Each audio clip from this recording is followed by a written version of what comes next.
Well, let's see if we can get anybody in.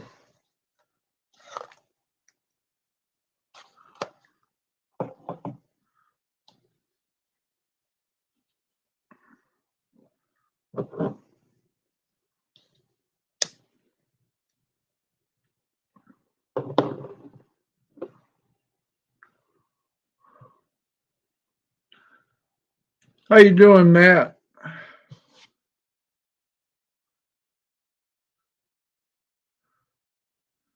I was getting bored, so gave my Gilas a, there we go, enforcer. How's it going, Gary?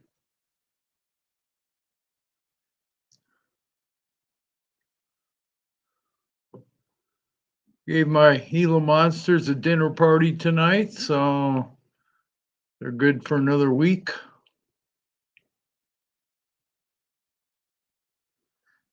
Gonna have to try to run down the. Oh, nice. Weighing your snakes. Cool. I'll probably weigh my Gilas again towards the end of the week. So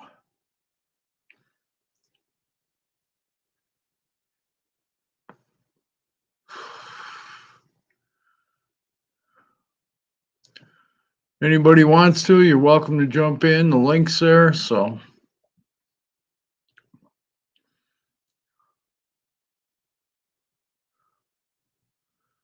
other than that, that's about all I was doing. I watched Rob and Todd's auction tonight. That was fun. He had some nice stuff on there.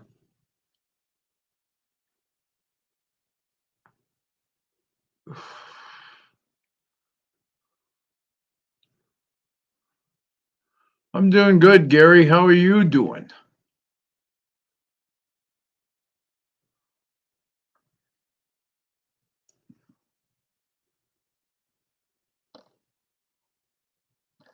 You getting better?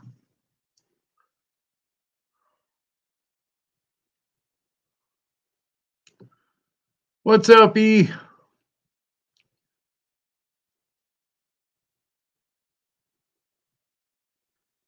Link's up there if you want to jump in.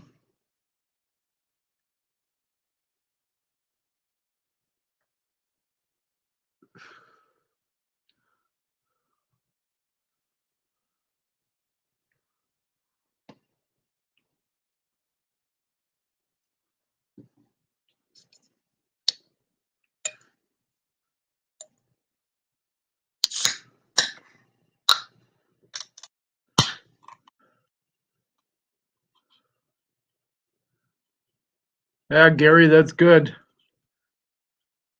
least you're in a boot. Are you in the hospital yet or are you out?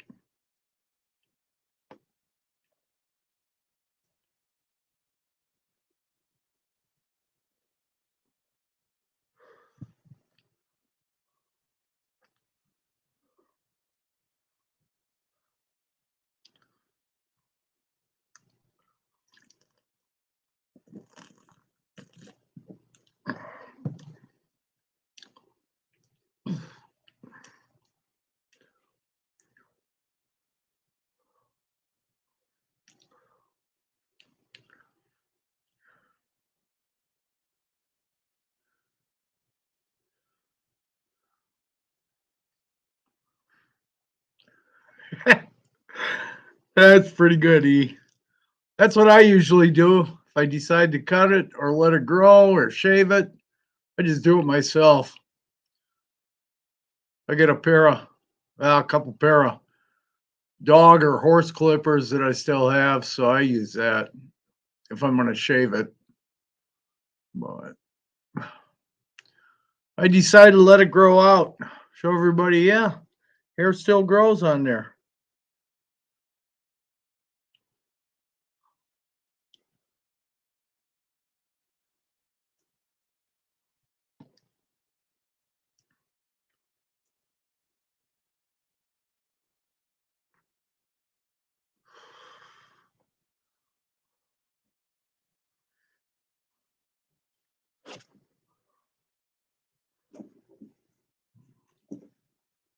my Gilas are still in the process of eating their dinner. I still had some rats in the freezer, so I thawed 6 of them out. Each one gets 2 small rats, but I got to cut them up into 4 pieces each one. So, but it makes it easier for them to eat it.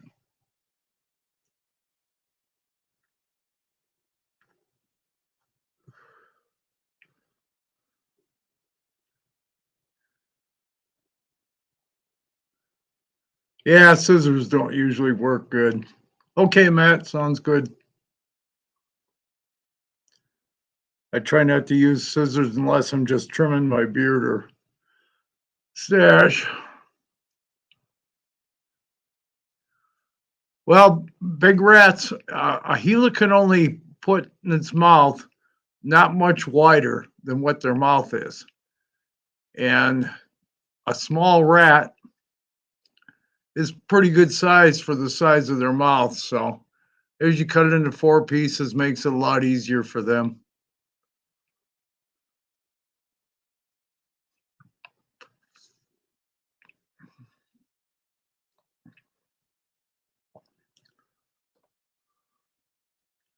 What are you feeding, Gary?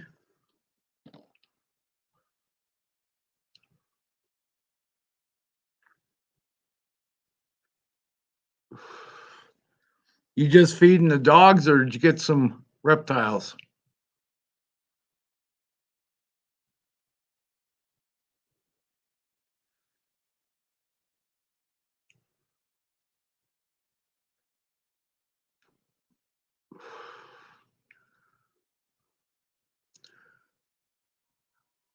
Yeah, I got to run down to Cheyenne this week, and oh, nice, nice, Gary.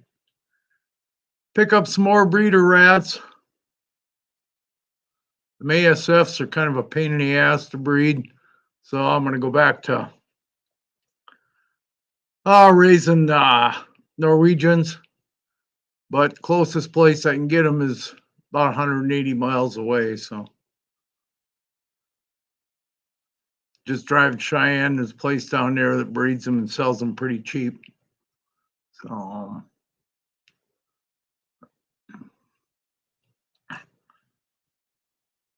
probably pick up half dozen or maybe 8, 2 males, and either 4 or 6 females. I'm not sure yet what I want to do.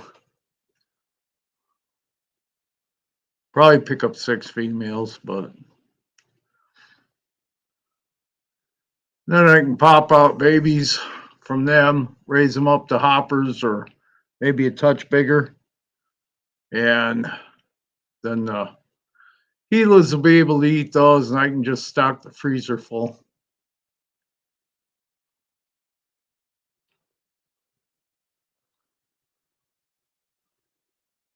Yeah, it's maybe what I was thinking was 2 males and 6 females. Matt probably work better, but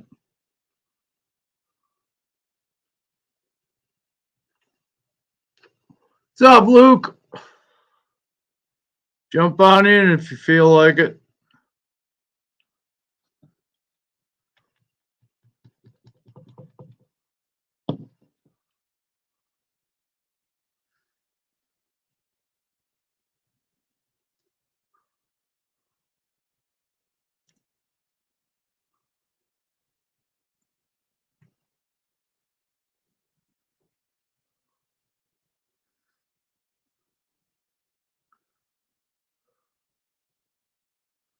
Going good. Gilas are fed, still eating, but they should be done in another 10 or 15 minutes.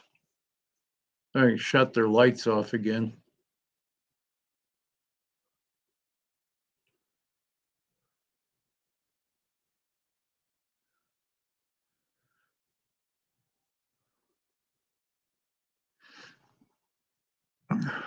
It'll be about 2 weeks yet before I feed my emerald baby girl again. So Because I usually wait until after she has bowel movement, and I wait about a week after that, then I'll feed her again.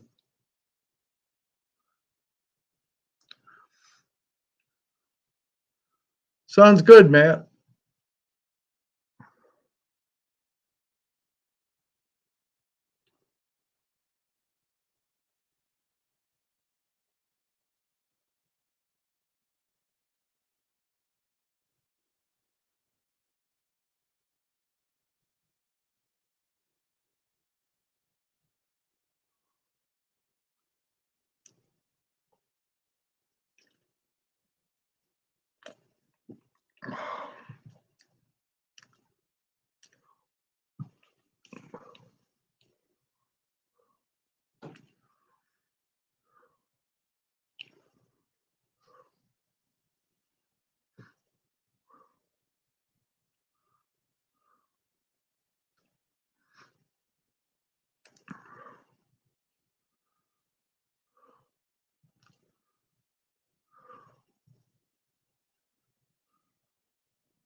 Don't know. I think everybody's tired from the auction, Gary. Either went to bed. And of course, after the auction ended, it was about, I don't know, 45 minutes or an hour before I started live. But I wasn't tired yet, so I decided to just stay up, and nobody else had anything going either here or on Instagram, so I just said, the heck with it, I'll just start one. Rob from KY Reptiles and Todd TNT Balls, they usually hold an auction probably once a week, once every 2 weeks. So let me get Matt in here. There we go. What up, Brad? How you doing? I'm doing good. How are you doing? Doing pretty good, man. Thank you for having me here. Oh, anytime. It's my pleasure. So yeah, backwoods ballers, Luke. Or as Rob's wife calls them, the backyardigans. What up, Luke? What up, reptiles? Enforcer. Who else is in here? That's pretty much it. I think that's it. Just shows 4 right now, so we may pick up a few more. It's a little early yet, but Yeah, I was weighing some of my snakes just to see where they're at. My black pastel hat pied female should be ready to go by next year. She'll be 3 if I decide to pair her next year. yeah, nice. I'm hoping my Gila monsters will be big enough. They're getting close. Yeah. So got a couple more months to feed them. Then I put them in brumation usually around December 1st. Yeah. Till the end of February. So, and we'll see what happens. Hold on, give me a second, guys. You're fine. Right. So you're saying sizes and of different rats and how many you need? Like usually, usually I just fill the freezer up, but I'm just about out of ASFs, and they're kind of a pain in the ass here, so I'm going to go back to the Norwegians. So this one's like kind of like a new colony. I got 8 tubs right now. Okay. That got different breeding colonies, and I have all of them at rats in these cages. So what it is I had somebody that was wanting a pet, two female pet rats. Yeah. So I gathered all my females that were probably about, I don't think there was this size just yet. These are probably about a small. Right. Small to like a medium. Yeah, that's what I usually use. I still had quite a few in the freezer, and I've weaned them out till I think I got 1 left in the freezer right now. So when I came back with the females that were like probably like a wean at the time. Right. I had picked out 4 females and 2 males. Well, and put them in here. Well, then I had some the other tubs I was looking through, and there were some more rats that were, could be away from their mom. So I picked out some more females and put them in here. So now I got like 7 females, I think, and like 3 males. Yeah. And I can actually write them all out. the reason I want to go back to Norwegians is I think they're a lot easier to breed. And if you lose a male somewhere or a female, you can just add another one. Not a big deal. Yeah, that's true, man. Like what they Yeah. SFs, man, they stayed as a colony. And if you stick any SFs that's not part of the pack, No, then they tear each other up. yeah. And I Anyway, found it's worked for me many times is just adding all of the ones I got to a big tub, leave them in there for about few days, and then I start picking out and making colonies again. That usually works pretty good. yeah. But So I here's some just ones. pain in the butt. I think they were about this size. The ones I just showed you. I think they were Mm-hmm. about this size at the time. And I picked out what I wanted, and the rest I just put together. And now, of course, I use them as for my food source. Right. But I don't have to use these. These are more for like more of the bigger snakes, like the a year to 2 years old. Males. Females. These are about the size I'll probably use for the bigger snakes I have. Yeah. But such as this little girl, I'll show you this one. She ate yesterday, but I'm not gonna I took out earlier. She weighs 180. See, Oh, she okay. eats this one's a hypopide female. Okay. So with her size, I can feed pretty much I think a fuzzy, like a crawler, small Right. crawler. I call them crawlers because they crawl with their eyes closed. Right. So Now just pinkies. not pinkies. I don't do pinkies. I did with another one I had for a bit because he was eating mice at the time. I didn't have any mice, so I tried to find small pinky that about his body size or so, Yeah. and then I feed him. But I don't have him anymore. I sold him, and I sold that banana OD fire female I had. Howdy, JR. So let me see here. I think I would feed. Someone just had more babies. I'm not quite sure. He's pretty cool. He's a Rex. Ah, He likes to play around a lot. I like to ruffle them up a little bit with my fingers, and they want to play. So the size that I would feed my hypo ghost is about this size. okay. I know it looks kind of small, but if you were here to actually see it, you'll see what I'm talking about. Why I feed him this size for her for right now. Well, I used to raise tons of rats years ago. I used to supply a bunch of pet stores around the northern Colorado area. Yeah. So I did a ton of that years ago, but See, I just like I told you, I have like 2 there, 2 there, 2 there, and a 2 in the bottom. And these are I can't even use the top because everything's on top of here. oh shit. So I just use pretty much these are emptied all from here and down all the way to the last tub are all emptied. They're just pretty much pre-cleaned.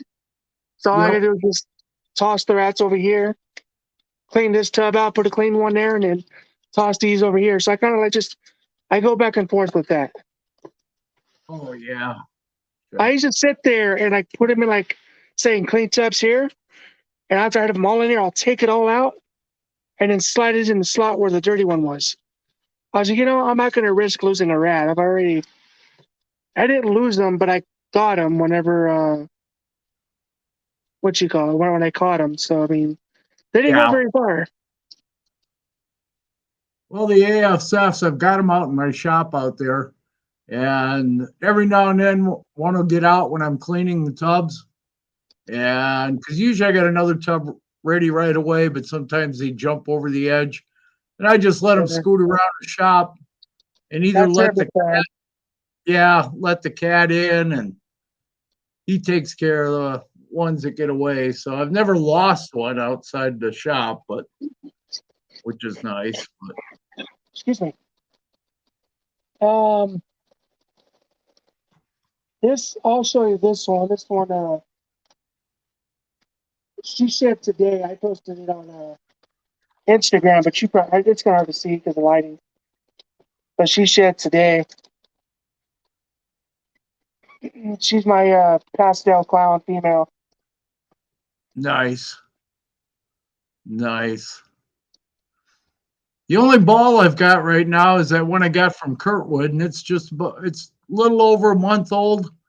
So it's about 95 grams, 92, 95. I can't remember, but Gotcha. I got it written down. But Just round it off and say 100, right?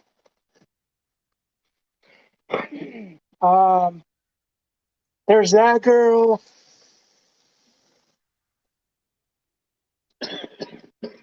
Excuse me. I have this boy right here that I'm breeding to my female pied. He's an oh, empty spot nose clown.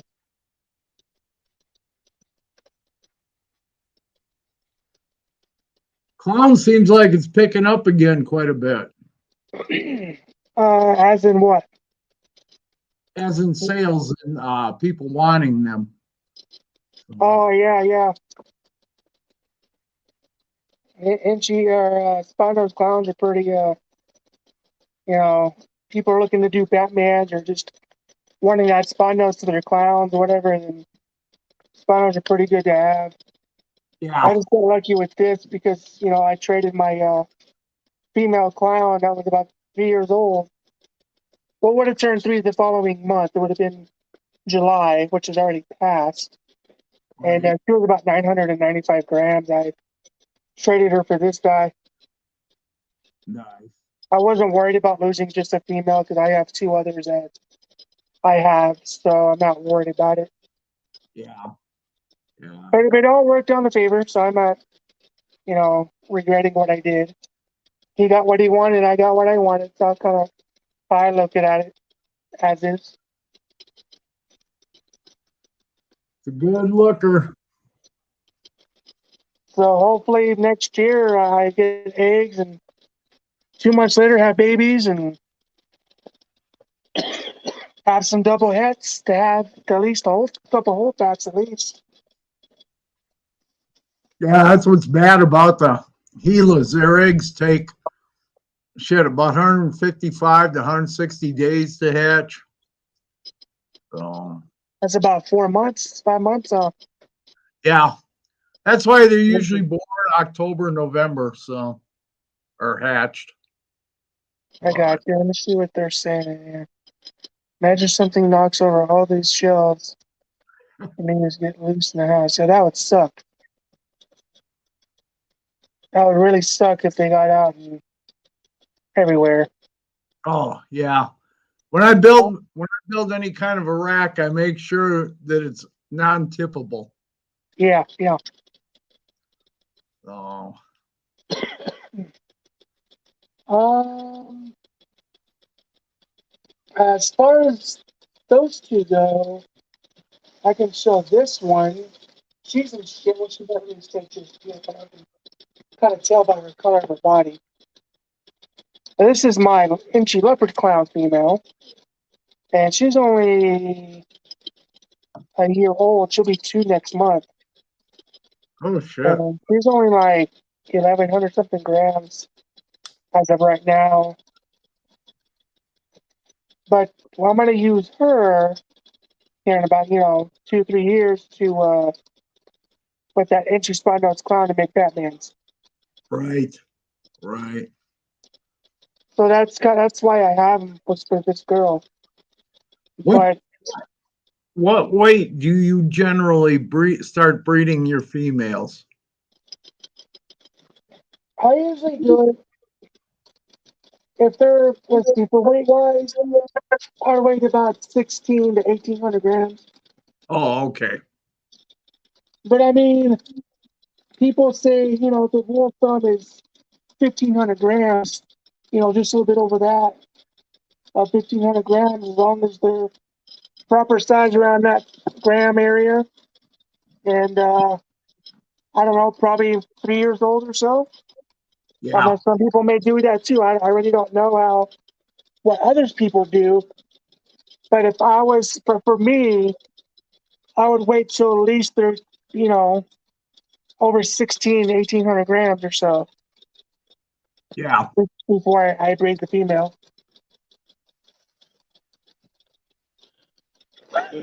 Um,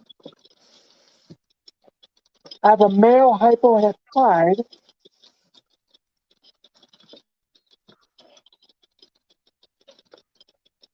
He's right here. And see his tracks. Nice. But he'll be going to a normal double het, which she's 100% het hypo, 100% het pied, and he'll be going to her probably about here in 2 or 3 years. So it'll be a bit before I can use them. But as far as right now, the only ones I can breed right now, as pairings go, is my female pied, which I'm not gonna pick up right now. It's just she's in shed. She's over 2,400 grams, and she's 4 years old. She turned 4 in July of this year. I've had her since 2019 of January, and she was only like 100 and I'll say 25 grams or so. Oh shit. Yep. So she was a two. I didn't hatch her myself. I got her from someone else that produced her. So she's a 2018 baby, and it's from July. So I've had her since January of 2019. Yeah. So by July 1st, sometime in July of that year, she turned a year. So it would have been a year for her, and in January, February, March, April, May, June, July, about 6 or 7 months for me to have her. But she's doing good. I bred her one time, 2020. Got some eggs in 2021 in May. Thinking I was gonna get them in April, but maybe I was off somewhere. Um, but of course, I lost those. I kept the eggs, but they weren't any good by the time I gave them about a week to settle in an incubator and stuff. So of course she got egg bound, but she's doing a lot better. So it sucks I lost eggs and it turned out the way it happened, but that's how sometimes, with breeding, you get the bad, the good, the bad and ugly. Yeah. Well, I hear a lot of people on their females, usually the first time they either get egg bound or get absorbed or put slugs out, and usually after that they don't have any problems, but first time sometimes it's Yeah. but But I was in a little situation of moving things around and moving my animals from one place to another. So at that time I was doing that. I was in the process of, pairing her. She was already done pairing, but yeah. I was in the process of building up and stuff like that to proceed to the next stage after building. And with me moving around, moving my stuff to my mom's, being in a shed that was not insulated, but we kept air conditioning in there and everything we could to keep it cool. I think by doing everything like that, I think it messed it up. I don't know. Could have been Yeah. I've been messing around with her too much. Who knows? Like it doesn't matter. She's good. She's fine. Hey Just Todd, pick your stuff up and keep going. jump on in, Todd, if you want. Come on, Roundup. Get in here.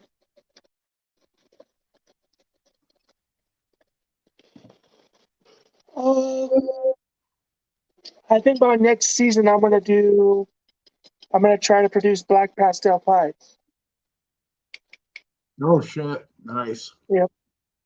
So after that happens, maybe hit a couple of pairs, and breed them up. Not breed them up, but grow them up and to the proper size they need to be, and then pair them back together, or pair them together, and try for panda pies. Yeah, I'm kind of excited about breeding those Gila monsters, so and see what happens. Best of But, wish, good luck for you, man. I hope everything goes well for you. yeah, and all three of them are from different bloodlines. So I'm gonna try one of the males. I'll see which one. Decide that next spring Yeah, and keep some holdbacks. I'll grow those up and see which ones are females and some females back and then breed those to the other male. That way yeah, I get two different groups, separate bloodlines. So gotcha.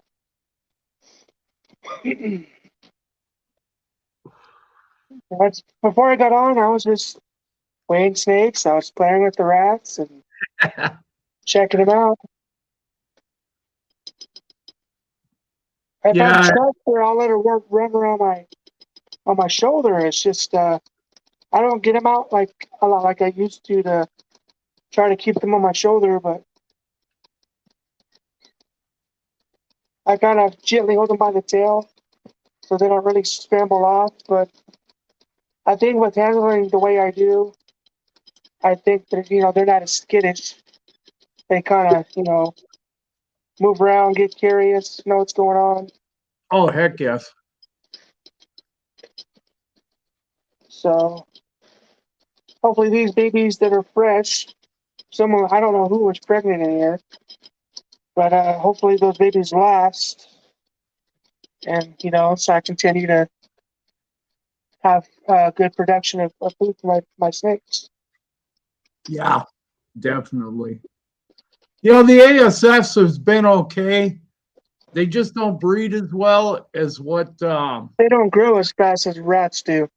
no, and since most of my stuff doesn't take anything big other than my snake, my baby girl, she'll take a medium to a large rat with no problem. But Yeah. I have this little guy here I've had since last year in November. I fed him just yesterday. I checked his bin and everything, and I didn't see nothing in there because I left him in there with him, and it was like he ate him when I checked. So the only thing that's different about this is having his hog nose right here.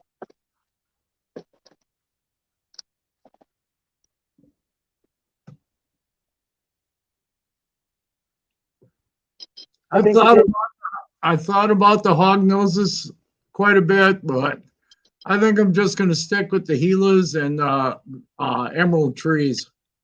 those are So pretty cool, man. Those don't they start off like red or like yellow and then red yeah, and then blue you and then green, their sometimes last final color. yeah. Yeah, sometimes you get the reds and they vary and they can vary in the same litter. So, but nice thing about the emeralds is you don't have to worry about eggs. No, I know it's live birth. That's pretty cool. What's impossible to find where you're at in the wild? Maybe he's talking about the hog nose. He lives I think, in New Mexico too. I think. Yeah, I think if I remember right, I think he does down there. So I don't know. We supposedly have them around here too in Wyoming, but I haven't seen any yet. But I do know they're here. Yep. So other people have found them. Same with sand boas. They found or rubber boas they found here. But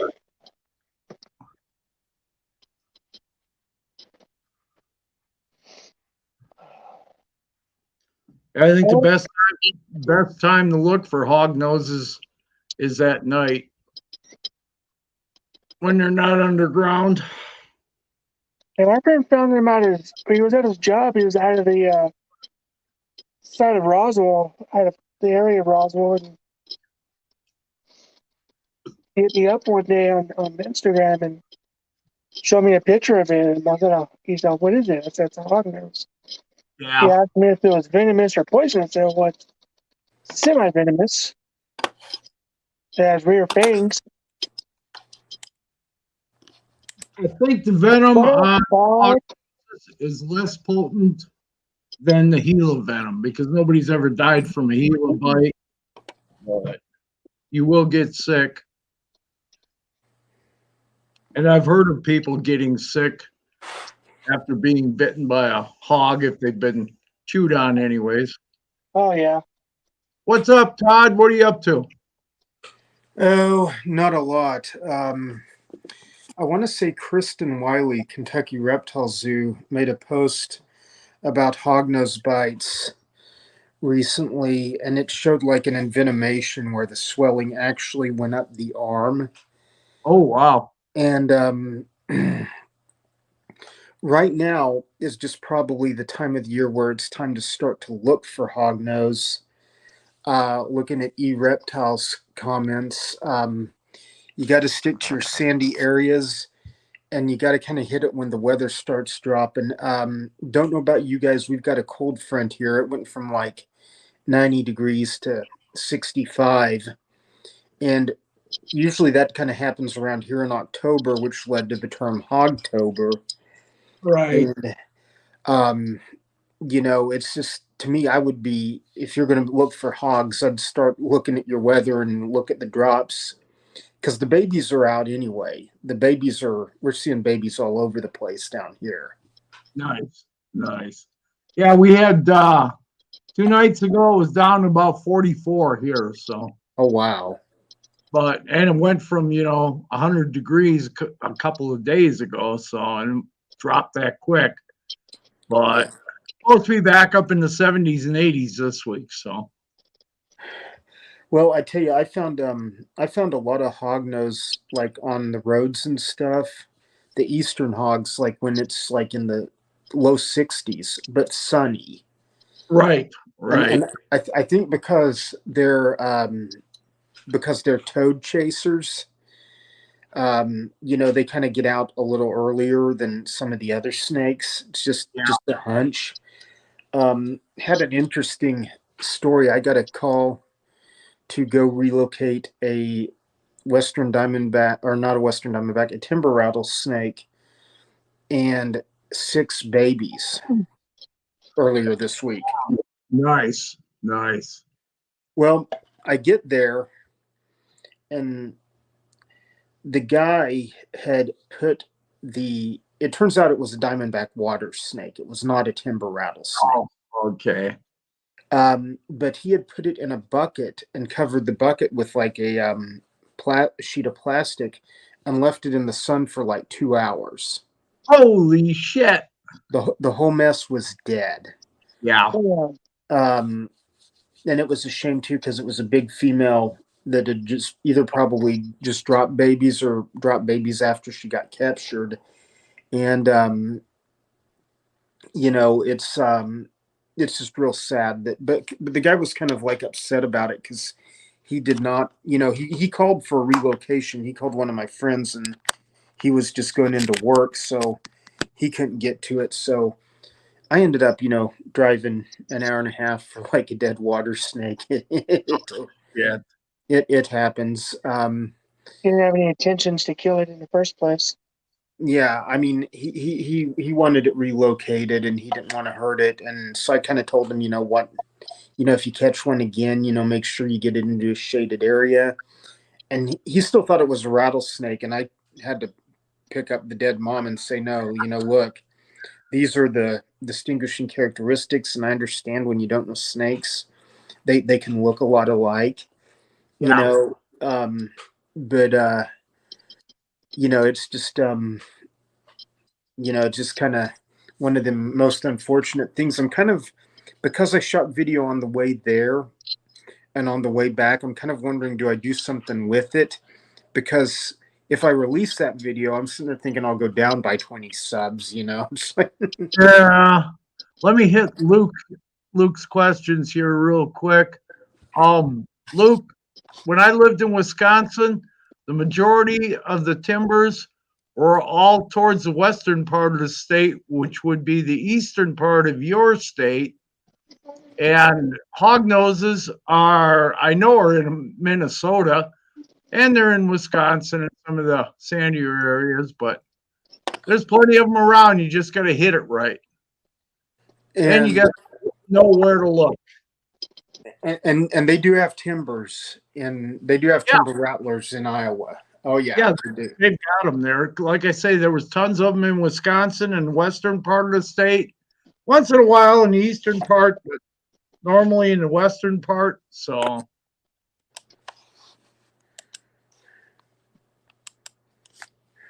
Same with the hairless rat.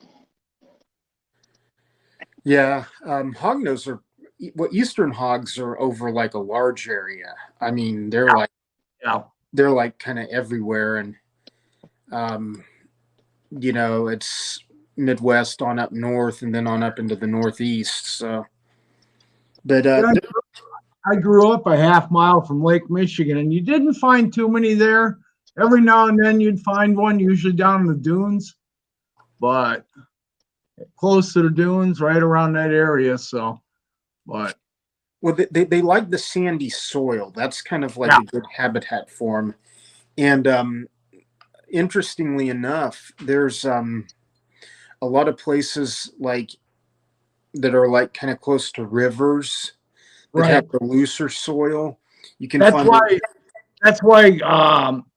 Next to the Mississippi was so prominent as far as timber rattlers went. There was tons of them around there. Mm-hmm. Yeah, and you just kind of gotta, man, either hognose or timbers. It's right Right. place, right time, and then get lucky Yeah, because yeah. you're dealing with animals that like rely on crypsis to survive, and I it's mean, I've watched Dave Kaufman catch both timbers and the hog noses in Minnesota. So, oh yeah, and just barely south of the Twin Cities. So, oh yeah, they're definitely there. It's just you talk about some things that are hard to find. You know, it's just they're just hard to find. yeah, yeah, And then one thing about timbers, if you're road cruising them, they'll move at 88 or 90 degrees. Most of your other pit vipers will wait until it's like 80 or 81. The temp starts dropping, like your copperheads, your western diamondbacks. right. They get on the move during that stuff. But it's timbers just kind of move when they want to move, and they'll move in heat. They just don't care, and then they don't stay on the roads long. No, no. It's pretty good that way they don't get run over too much. But Mm-hmm. I grew up in Kenosha, Wisconsin, which is right on Lake Michigan and not right on the Illinois state line. Right. And there used to be a dunes area. I don't know if it's still there or not, but it was just south of Kenosha and into the Illinois area, and it was called Chiwaki Prairie Dunes. Mm-hmm. And there was shit. I'd find them over there, but Right.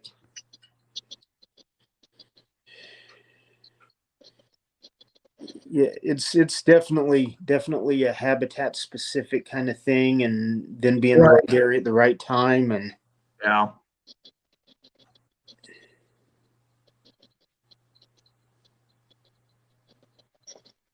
My grandma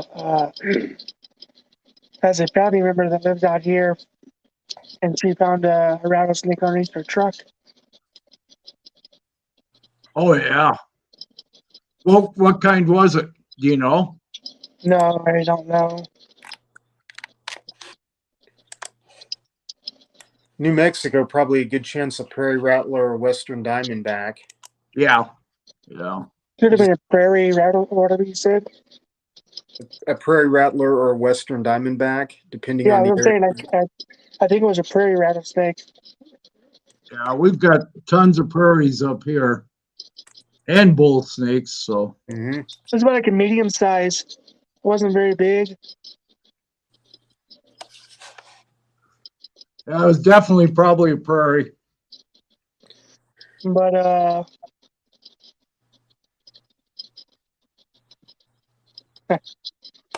I guess what they do out here, I can't tell them it's my grandma's property. She don't like them, so she has to do away with them.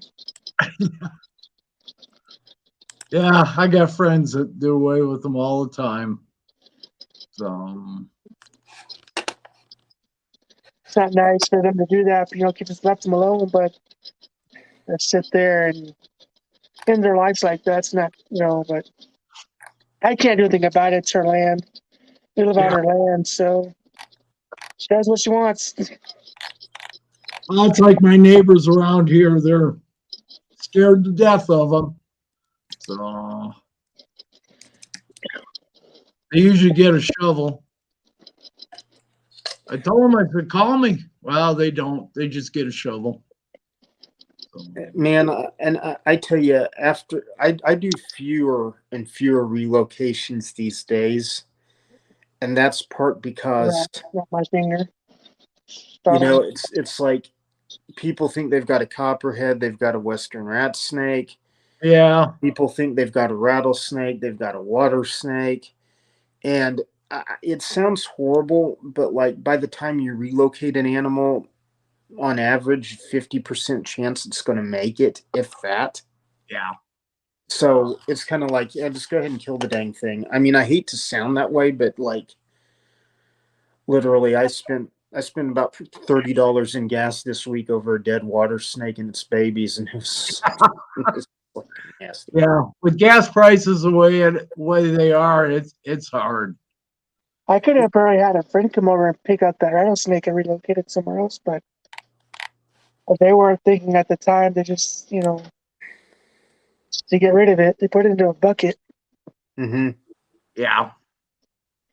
And I saw it in a bucket. I went out there yesterday and they were talking. Well, I asked him about it, whatever. He said, "What's in the bucket over there?" So I looked inside. Of course, it's deceased, whatever. It's dead. And my grandma was telling me she wanted to keep the rattler, like off the body. I forgot what she was going to use it. What she was wanting to use that for.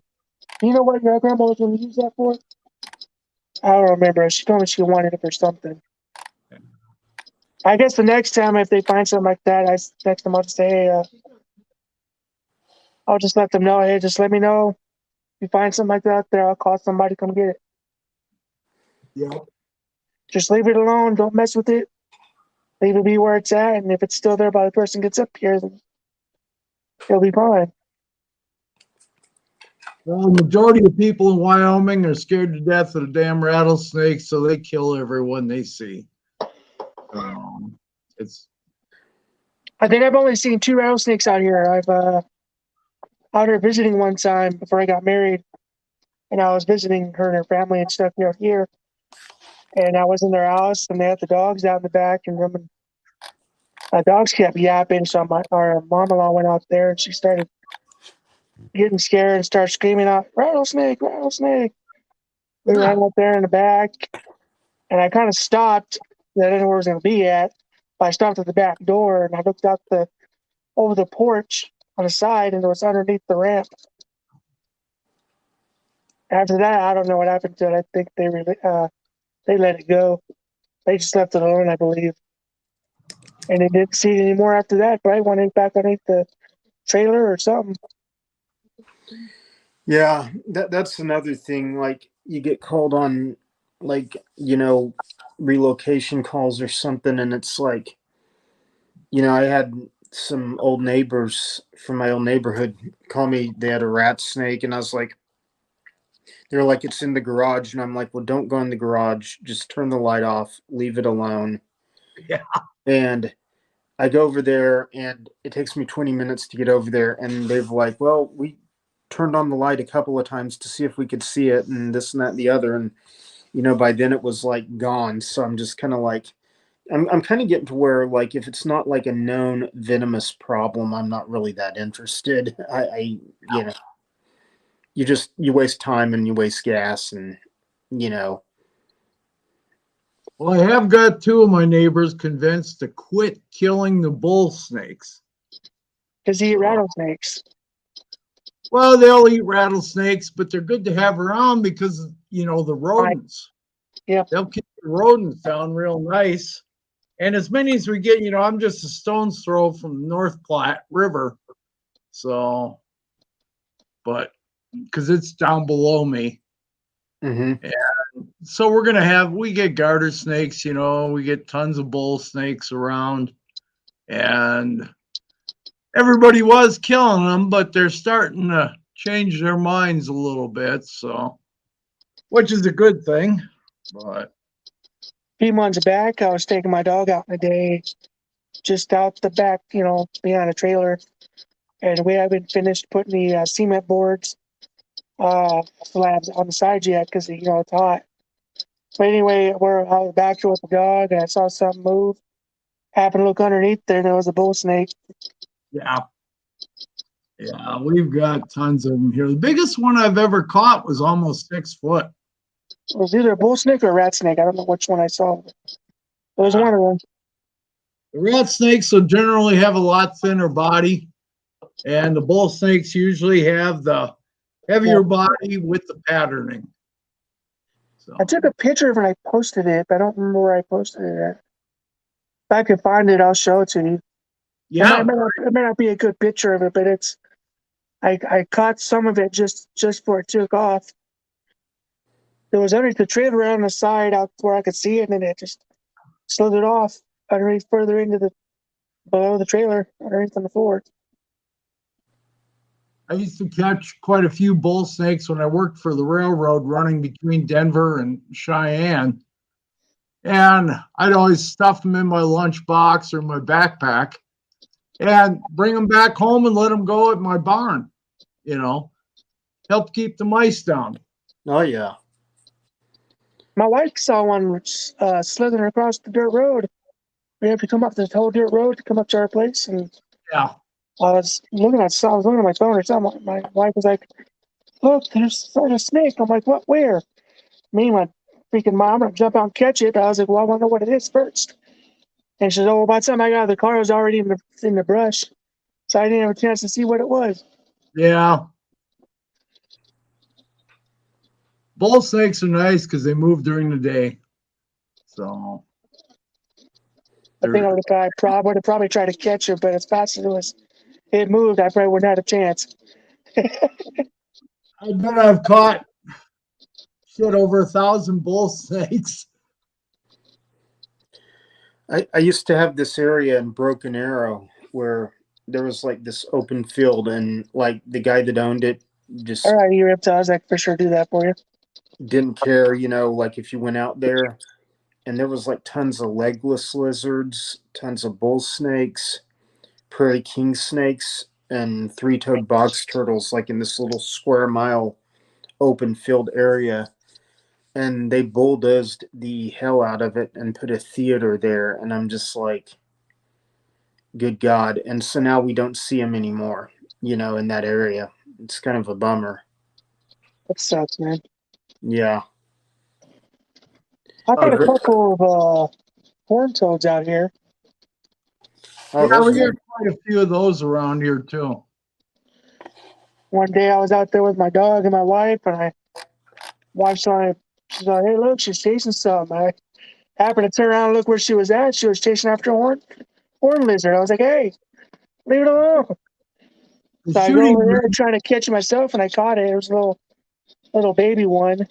Yeah. But of course, I let it go though, and then that was the second time. First time I caught one, I was out by myself and a dog, and I happened to see it. It was just like I don't know how old it was, the bigger one that I caught than the second time. Of course, I caught it, put it into a little 6-quart bin, and I'd hang on. I hang on to it for a little bit, took it out, hold it for a bit, took pictures, and released it. Yeah. Biggest problem with the horned lizards is the fact that all they eat is ants.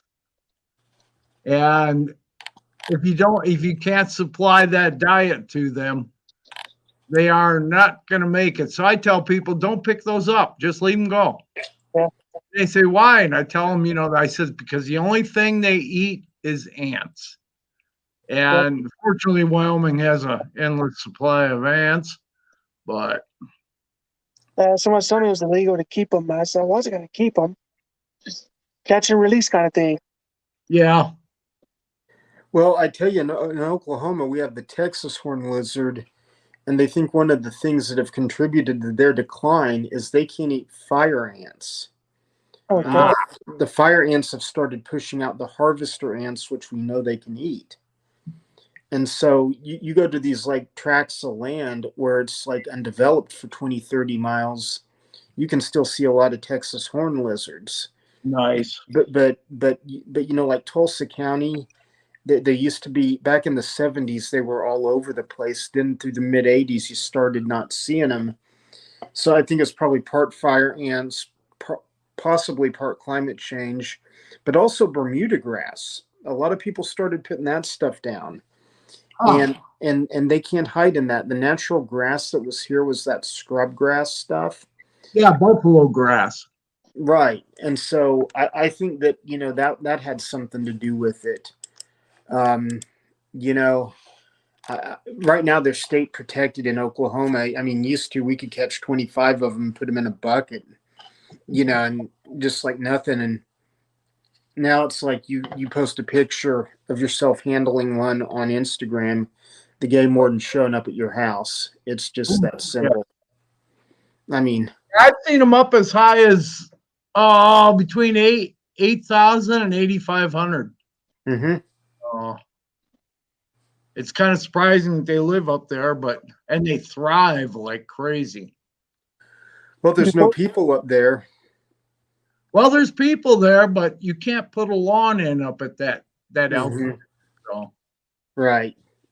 Before we moved into the trailer that we're in right now, just right across from us, not too far, it's walking distance really, is her uncle's little trailer camper thing. We stayed in for a bit. And one night, my wife was just right at her grandma's house, lived right next door to him. And after getting dressed, taking a shower, whatever, I happened to go down the stairs and walk in by my shoes, and I stopped because I saw some corner of my eye.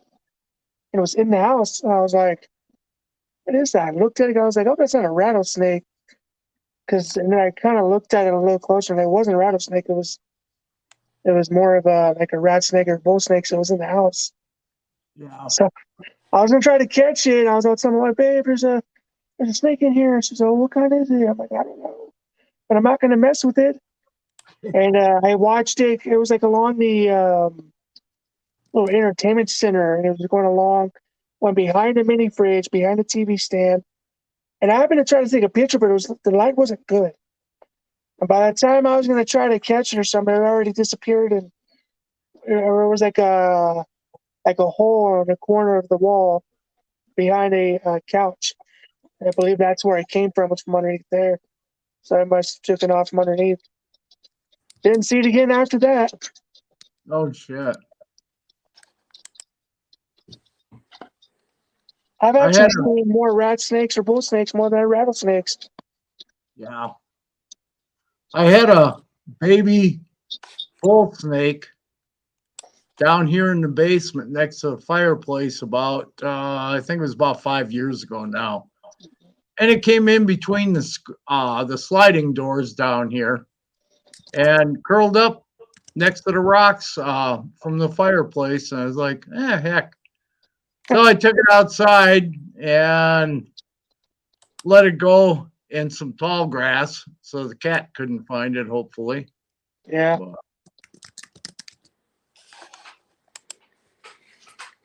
if my dog see a snake or it's any kind of thing that's crawling around, she'll try to play with it or do something. I don't know. I try to keep her away from things like that. I don't want her getting bit or or Herp or something, you know. Yeah.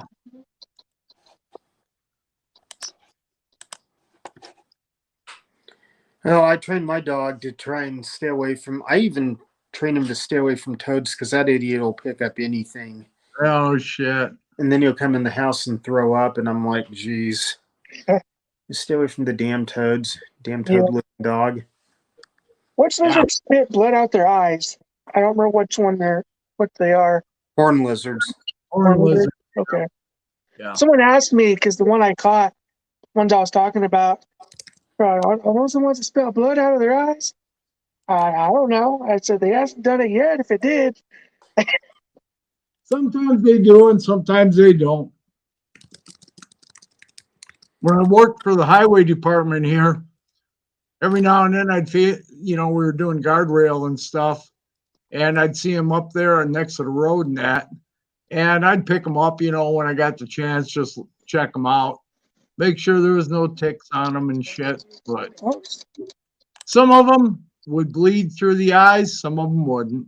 So, Well, and at the time they do that, that animal is under a lot of stress oh yeah, to be yeah, able to do that, and that's like a defense mechanism they Yeah. have. And I used to pick up one like when I was a kid and wait till it would do that before I'd let it go because I just thought it was so neat to see. I didn't realize I could be harming the animal, so I was actually kind of scared of picking it up one day. I was like, how do I pick this thing up? Because I know, like, I know it had like thorns, but I didn't know if they were actually thorns you get poked by or not. I know the one on the head, but I wasn't sure about the sides. I was like, how do I pick this thing up? Then after realizing what it felt like, and I was like, okay, cool, it's not very harmless. It's just there to protect itself.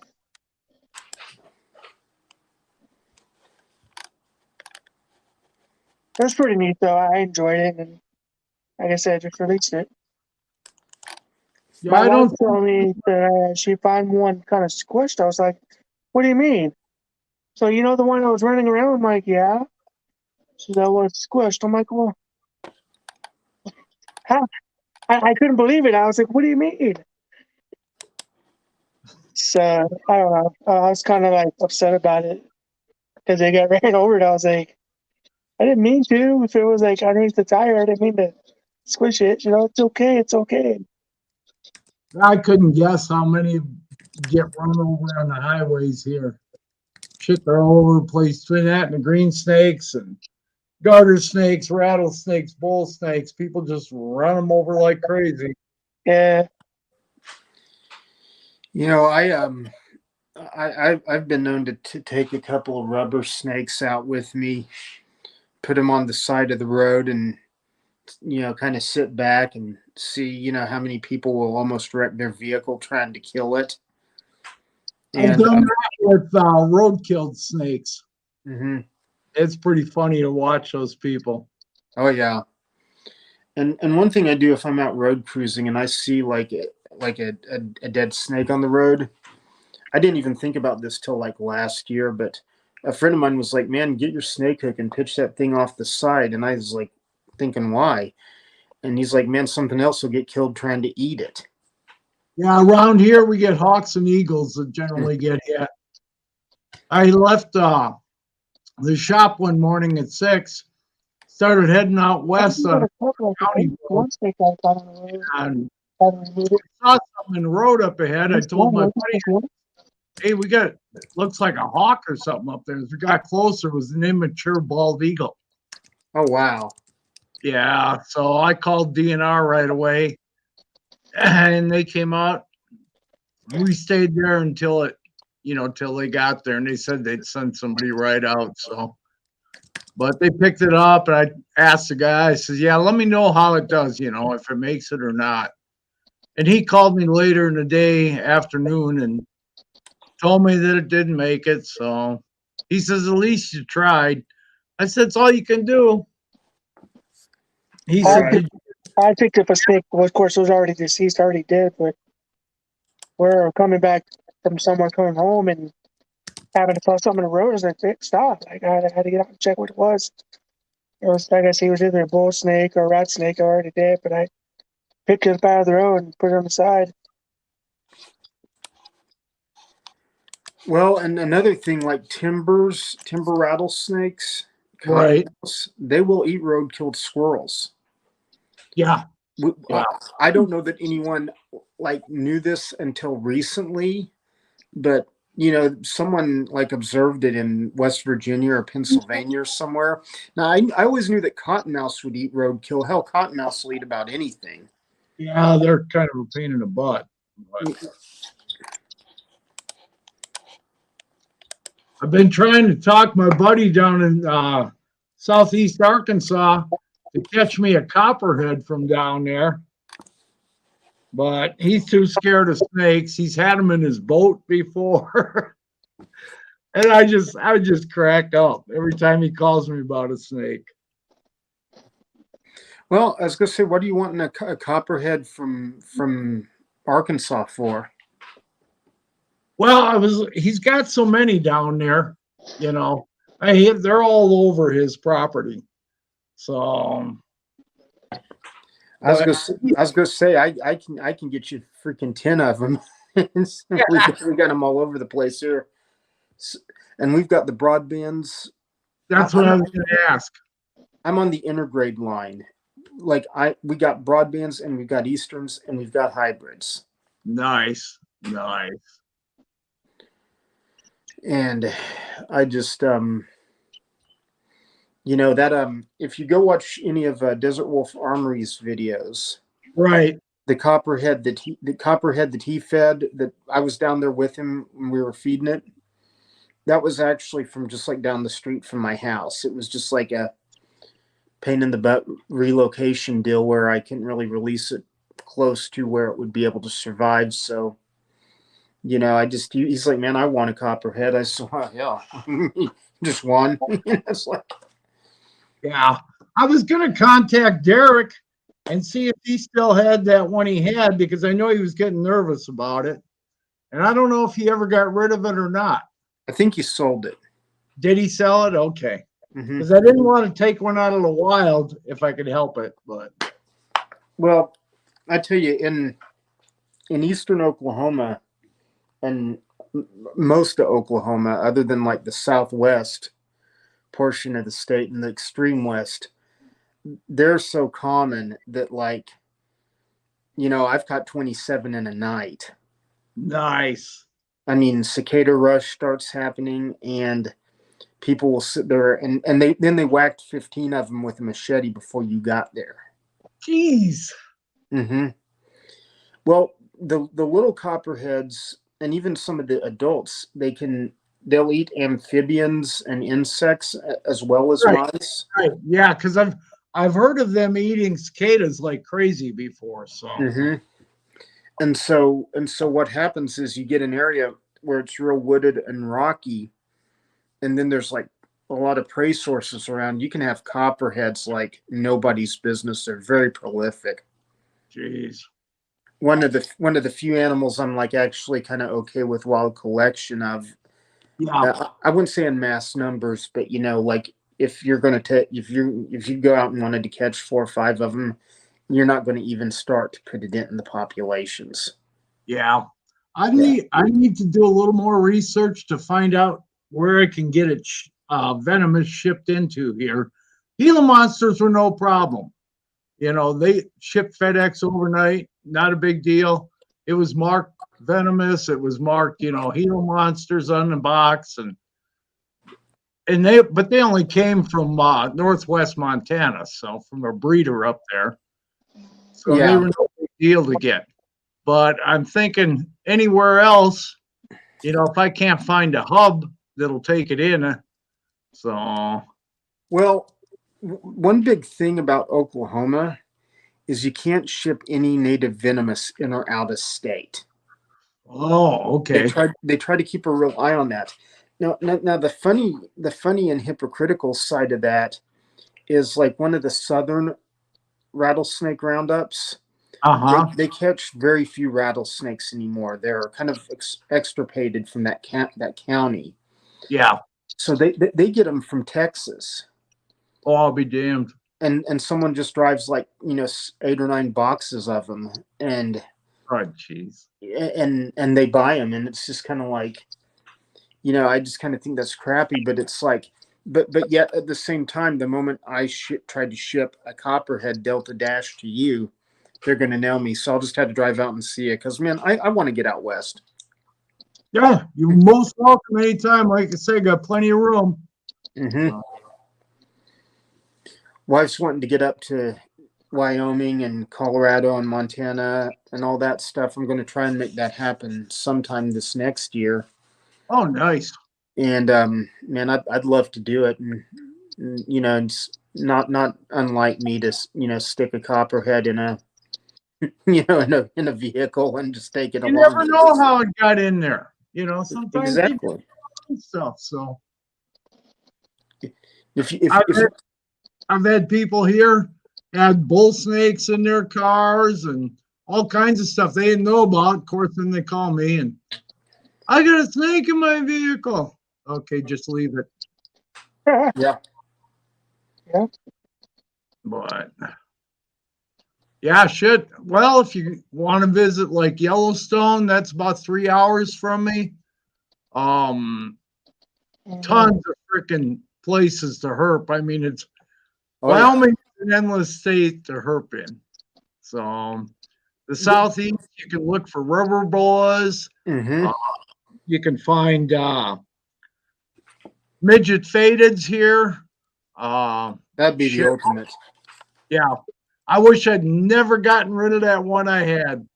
Shit, I had her for 6 or 7 years, and I let a guy talk me out of it. And I was like, son of a bitch. But she was so pretty.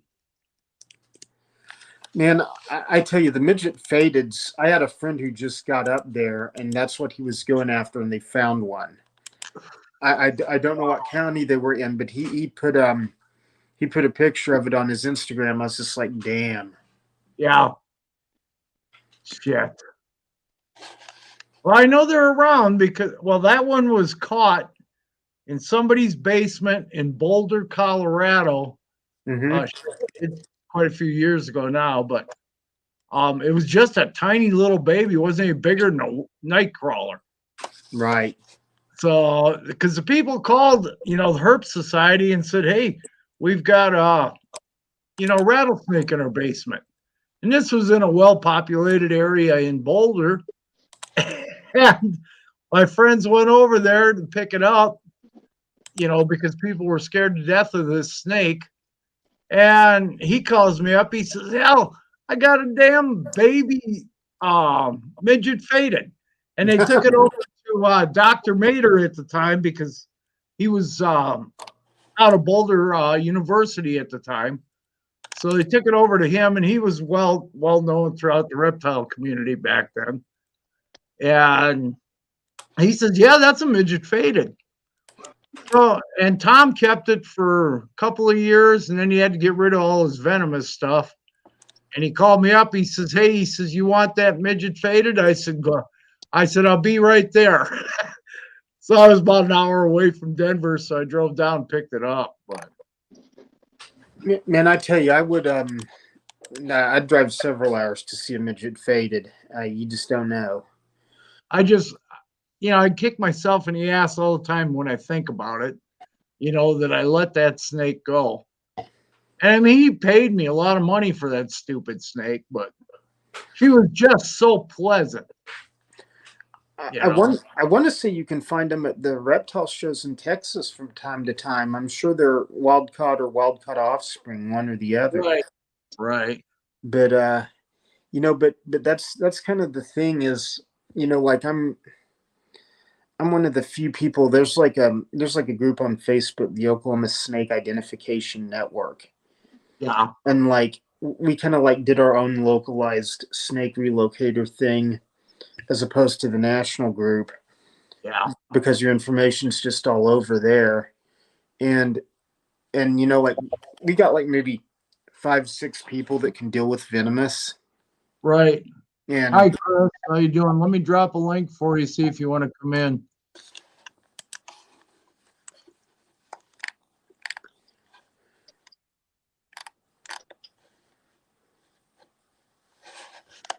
Chris is over in Australia, so Ah, prize nice. prize critters. So So what y'all's plans tomorrow?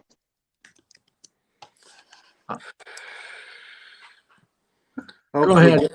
Hopefully getting out of the house and doing some herping. Don't know if there's going to be rain come through here tonight or not. May head west and try to look for some hogs. Nice. Always a plan. I think I'm going to walk my property tomorrow with the weed whacker and cut down some of the weeds around my barn and the fence lines. So, and maybe I'll find a bull snake or a rattlesnake or a hog or whatever. Garter snake probably, but It's supposed to rain tonight. we're done with the rain now for I think till the end of the week. But Tomorrow's football season, so I'll be doing that tomorrow. Well, and we're starting to get this cold front that's coming in from it looks like it's coming in from Colorado, moving across Kansas. yeah, Down. it's just leaving us right now. So I don't think we're getting a cold front.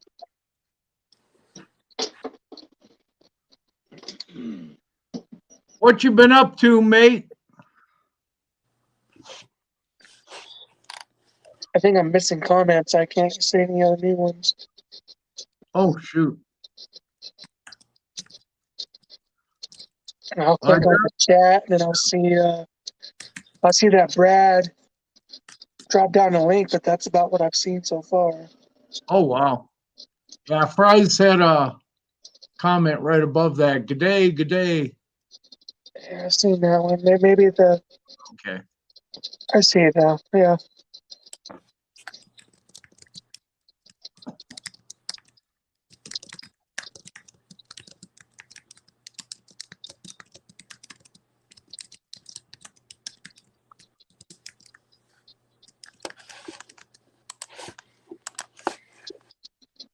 Doing some research there. I am finding out that I've got 5,000 comments that I haven't responded to that I'm not seeing on my mobile device. Oh shit. So I'm sitting here people who have subbed to me for 3 or 4 years are probably why isn't this idiot answering my questions from 2 months ago? Oh damn. And I love YouTube some days, let me just tell you. I get that on every now and then Verizon will screw up and I won't get a comment for a day or two. Because I'll see a neighbor, and they'll say, hey, I sent you a text the other day. And I was like, you did? And it doesn't come up. And then later in the afternoon or at night or something, all of a sudden it'll pop up. So I tell you, I think I've noticed this on Facebook. You can't pull up comments or you can only view relevant comments. And I don't know exactly what they're doing. I don't do Facebook. I have a Facebook, but I don't use it because it's such a pain in the ass. So, but that's about me. I use it for my local snake stuff, and that's about it because it's where 95% of the people are. But other than that, I give people my Instagram because I'd rather you hit me up over there anyway. Because Do I have Instagram? Instagram is easy. Instagram's easy. There's less drama, at least for me. Yeah, I haven't seen any drama on there that I can say. So, you know, Vero? I've heard of that, but I don't know anything about it really. It's another social media app. Yeah. Supposedly, be able to do things on there more than you could do with Instagram because Instagram keeps disapproving certain stuff that you can't do. So somebody else was saying something about that earlier today or tonight. One of the comments somebody was talking, I think it was last night. Somebody was talking about Vero, and they said, yeah, they don't discriminate as bad as what Instagram does. Well, Facebook and Instagram are together. Yeah.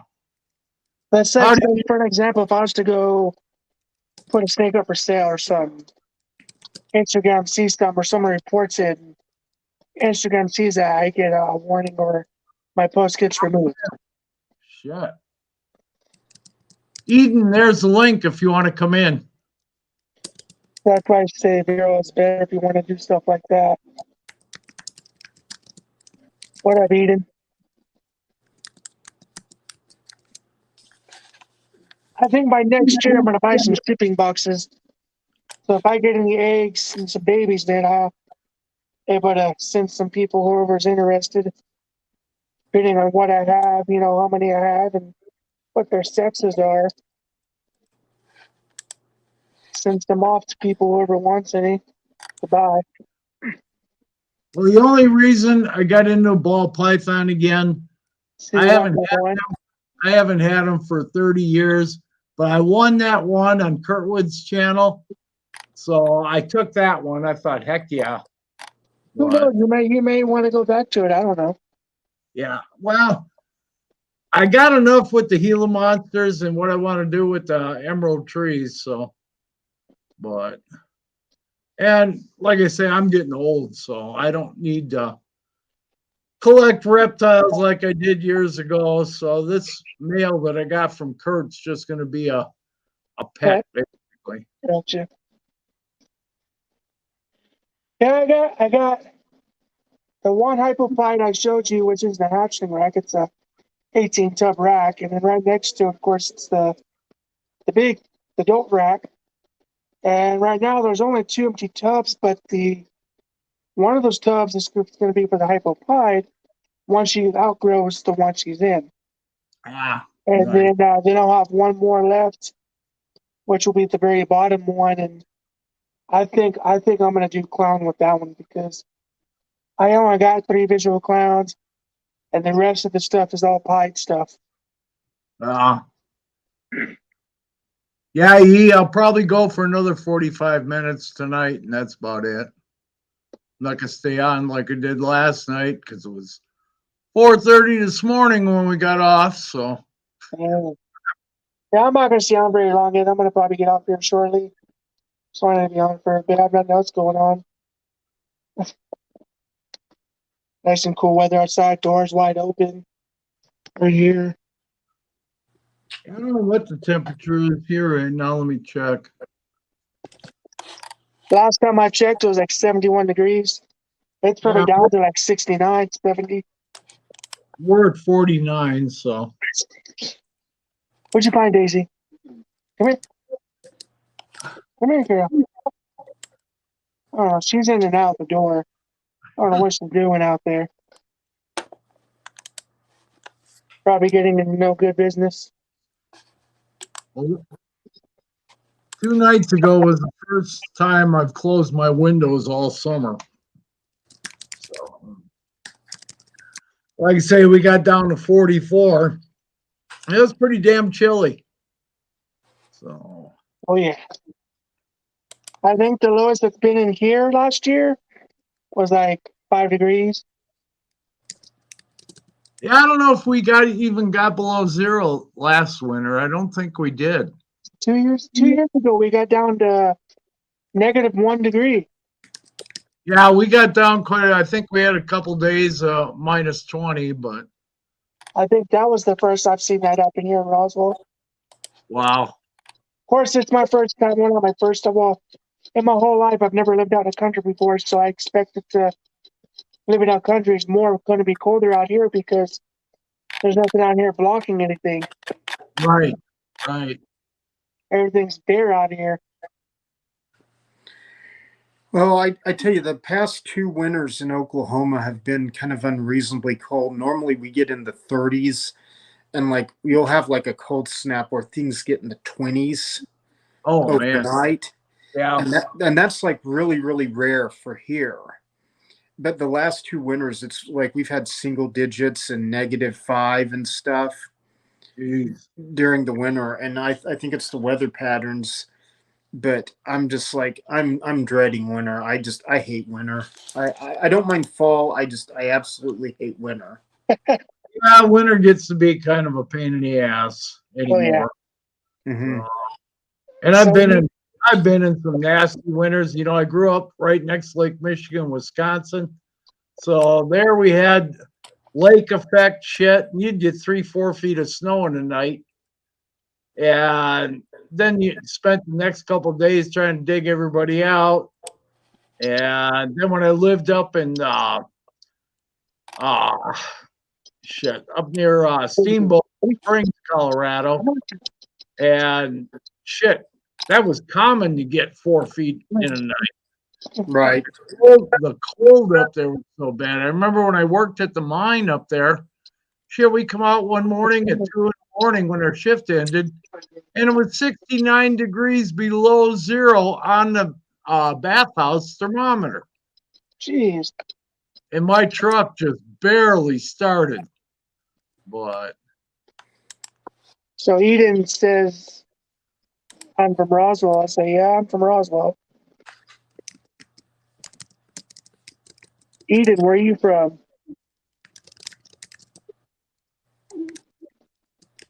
Hold on, did you say Eden was from Australia? no, that was fries. Oh, fries, okay. Yeah. Yep, I'm in Roswell, New Mexico, but I'm originally from Texas. Texas is my hometown.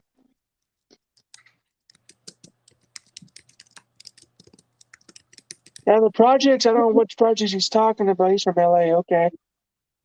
So the projects that I'm working with, of course, I got ball pythons, but I deal with pieds, clowns, hypo. I got a female pied, male OD pied, female black pastel, 100% het pied, male hypo, 100% het pied, female normal double het, which is a 100% het hypo, 100% het pied, and then I have a female hypo pied, and then I got a female leopard inchy clown, male inchy spot nose clown, and a female pastel clown. So I got a bunch, I'm working with that, but I do plan on making panda pieds someday once I produce my own black pastel pied stuff. Um, Batman's clown pieds, which I'm in the process now of making double heads. I'm pairing my inchy spot nose clown male to my female pie. So hopefully she goes for me. Hopefully I get some eggs next year, some babies. Hope to have a good sized clutch of eggs. Last couple years ago, she had 6 for a first time mom. So I'm hoping with the size she is now, she's older, maybe 8, maybe 10, but I can't be greedy. I'll be happy with just even 4. But still, exciting part is getting those double heads. I'm hoping for at least a male and female. At least, Inchy, I heard that spot nose with pied mixes together, it makes an all white snake. When you pair, like, say, spot nose set pied to a visual pied, it's all white. So that's what I heard about. So I might not even keep an Inchy spot nose head clown or double head. I'll just keep a double head Inchies, male and female, and just try to go for the Inchy clown pied, super Inchy clown pieds, or that's pretty much it for that. Or just a regular clown pied, man. That's kind of my goal right now, what I'm doing.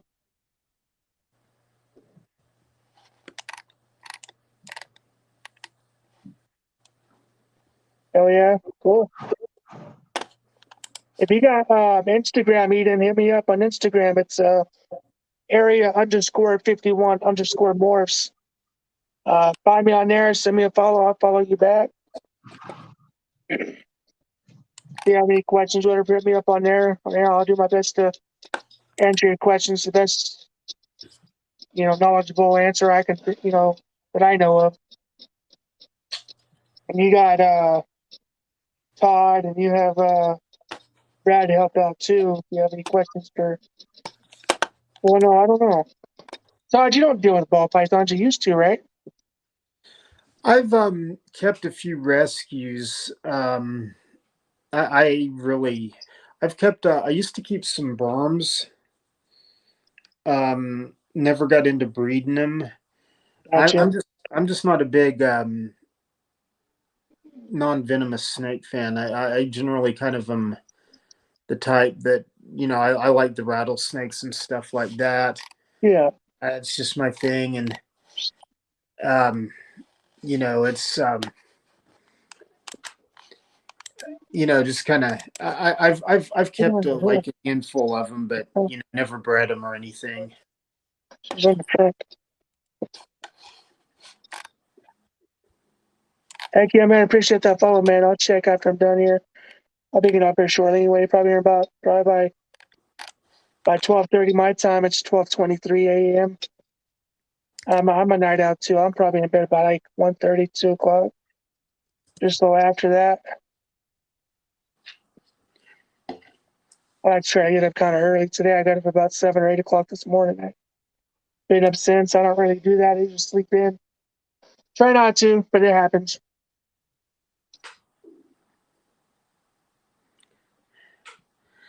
Well, gang, I hate to be a party pooper, but I'm going to have to get out of here pretty quick. So I appreciate Brad for having me on. I appreciate Area 51 for hanging with us.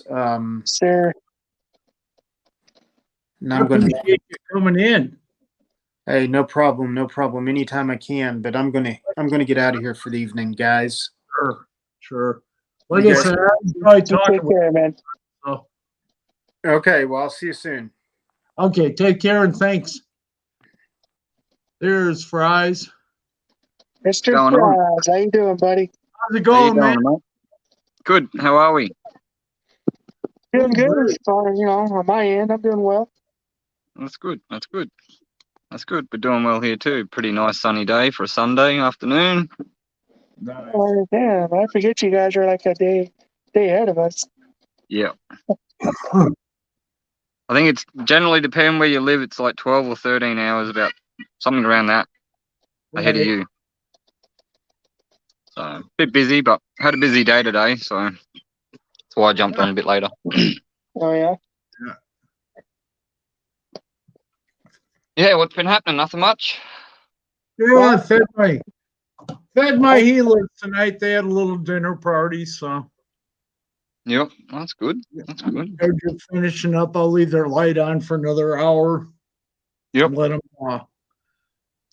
digest. So. I'll probably do some feeding snakes probably by next week. Yeah, no. Yeah. What happened to you? You're going to shut your Instagram down or something? I was going to, but I was like... Don't do it. I was like, I probably shouldn't. No, I keep the Instagram now. Keep at it. I'm not really big with my channel, which I don't mind if it's not, not very big of my channel. I'll use my channel when I need to, but I also kind of thought of cutting down my YouTube. But I got a feeling by the time I get something like something new or eggs and I start doing cuttings, I'm like, well, shit. All I got on Instagram, I'm not going to have no YouTube to share with. Whose shirt did you have on today? Oh, that was the hoodie. I used that right here. Yeah, whose is that? Ball in hands, David Dunn or Dave Dunn. That looks cool. Yeah, that was pretty sharp. I don't know if you can see that or not. I got this hoodie by winning in one of his giveaways, a thousand giveaway followers. He's doing. We said once I reach 1,000 followers, I'll do a giveaway. And one of his third place winner, we got to choose one item from the shop. Second winner, I think we got to choose two things, and the first place winner was I think one of snake. Oh shit! Looks like that one's looking for some dinner, huh? Oh, he had dinner last night. He's a fiery little shit, eh? Yeah, shit, right out there, ready to go. Yeah, he's fiery. I've just opened the tub up again and I'm looking at him here. What is he? He's a breadlie xanthic. Okay. I don't even want to get him out because look at him. He's really pumped up. He's like, give me food, Hey, man. Stick a finger in there. I want to see it. No, I'm just kidding.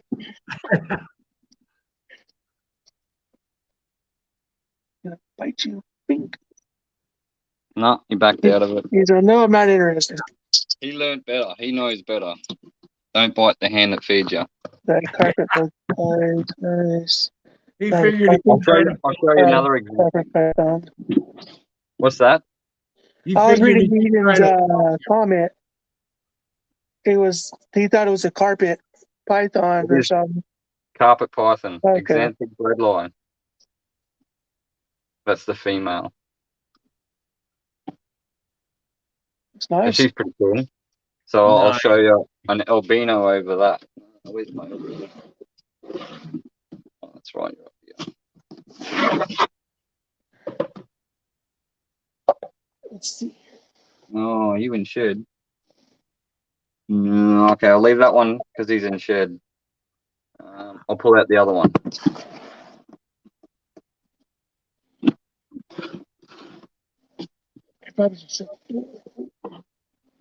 Where's Tiger? So there you go. There's an albino breadlie and an exanthic breadlie. Nice. Is the albino a male? This one here is female. These two are actually both They're both female. females. Okay. My male's the better looking breadlie, the albino. But yeah, that's two different color contrasts. I'll try to push the light back so it makes it a little bit better. They are sweet.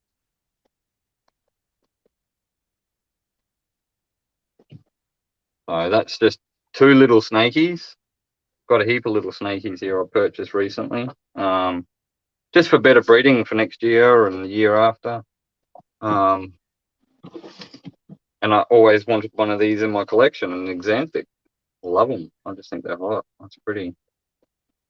Pretty So gorgeous. hopefully in a couple of years she'll be up to size to breed. I'm not going to chuck too much food in them. I'm not going to go crazy. But yeah, just doing it right. We'll show you a little Woma python. Yeah, say hello to the wife. She walked by in the background. Yeah, she's here. She's here. Brad said good day. Hi. Howdy. Eden said hi too. So Little Woma python. yes, yes. Oh. Are their eyes naturally bugged out like that, or is that just me? That's natural. Yeah. Oh yeah, that's pretty cool. Makeup on. Yeah, they look weird. But yeah, they're pretty cool. They're very stunning little snake. Normally really fiery. But this guy's never been fiery for me. He hasn't tried to bite, strike. Jeez, His nice. sibling. There's a video getting around about him. His sibling, the owner, the breeder, took him out of the tub one day, and this thing's just sitting up like an eastern brown snake. Damn. Yeah, freaky, but attitudes. Little snakes with attitudes. What can I show you next? I've heard Okay, that the Browns don't even have that much attitude, really. They're very flighty. I can't really comment because I don't handle venomous snakes yet. We're looking into doing that next year. But I won't be able to keep a brown straight away. I have to start at the bottom. So Yeah. I think at the bottom I can have like a red belly black snake, which is kind of what I wanted anyway, black and red Well, snake. that's kind of my favorite. There was a guy, I forget who it was, but he used to catch them pretty regular. And boy, he caught some beautiful snakes. I was like, holy shit. Yeah, red belly black snakes, I personally like them. I think they're one of the best looking snakes, venomous Yeah, wise. I think they're great. Yeah, same, 100%.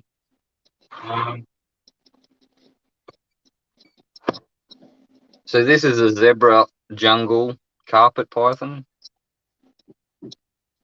This is a Nice. female. She's got really cool patterning, see? Yeah, she does. Oh yeah. Nice looking speckles.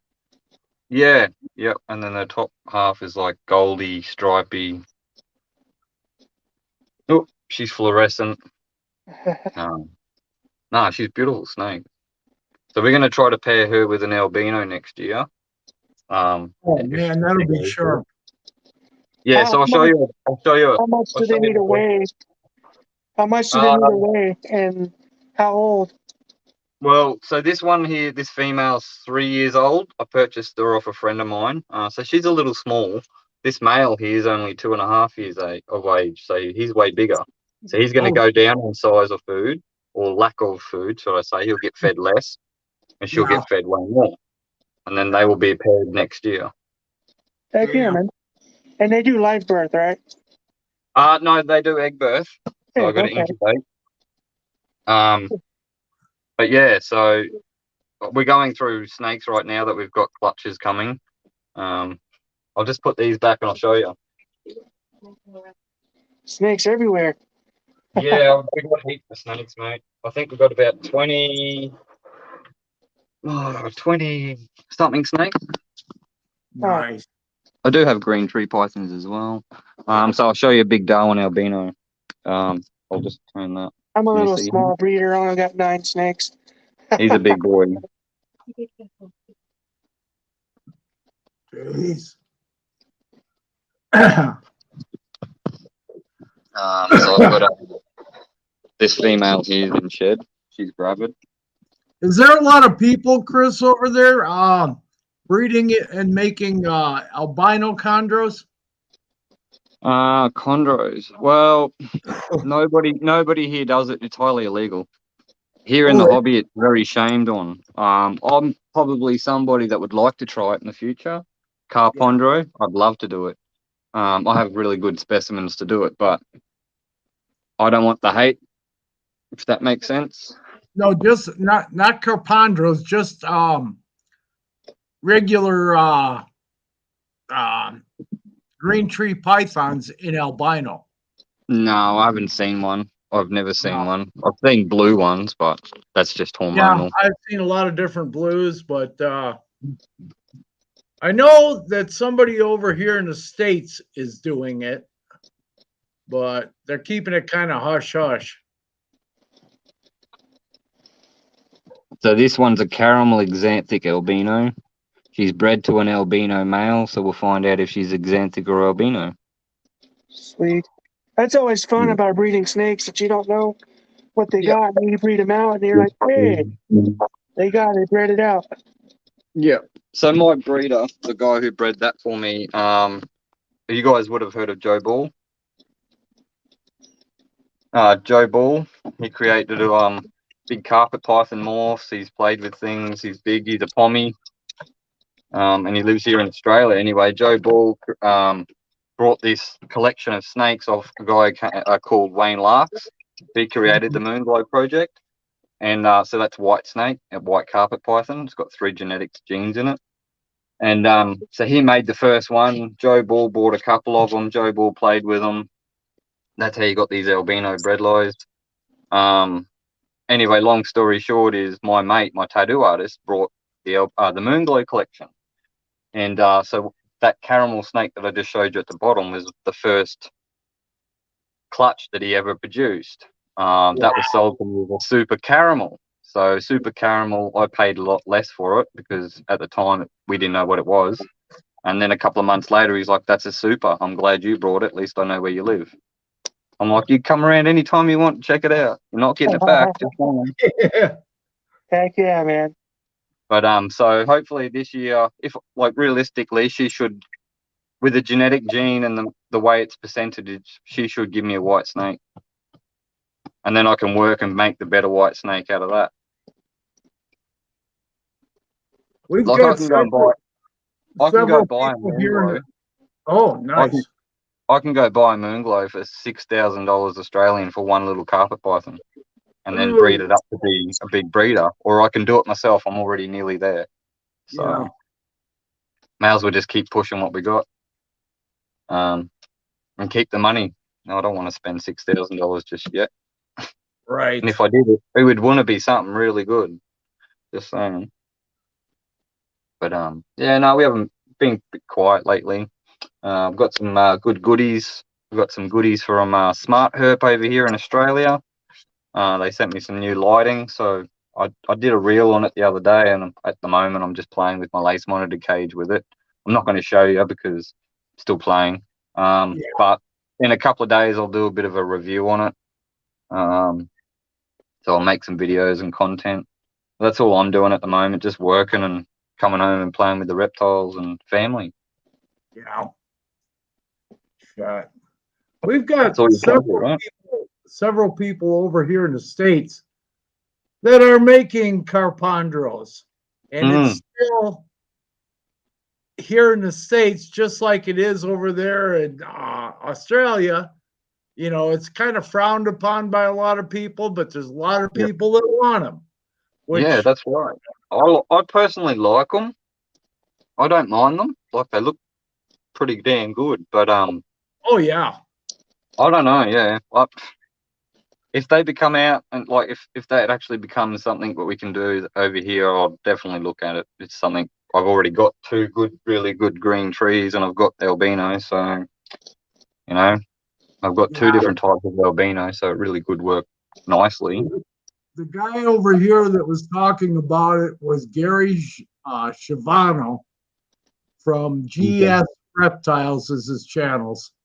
So whether on Instagram or on YouTube, and he's quite a big emerald, carpet, and green tree breeder. So yeah. He's got some of the basins out of South America in the emerald tree, the emerald tree boas. So, but those things are way out of my price range yet. Yeah, I know, right? Did I show you the knobtail gecko? I'll show you my little tail male. That sucker was cute as hell.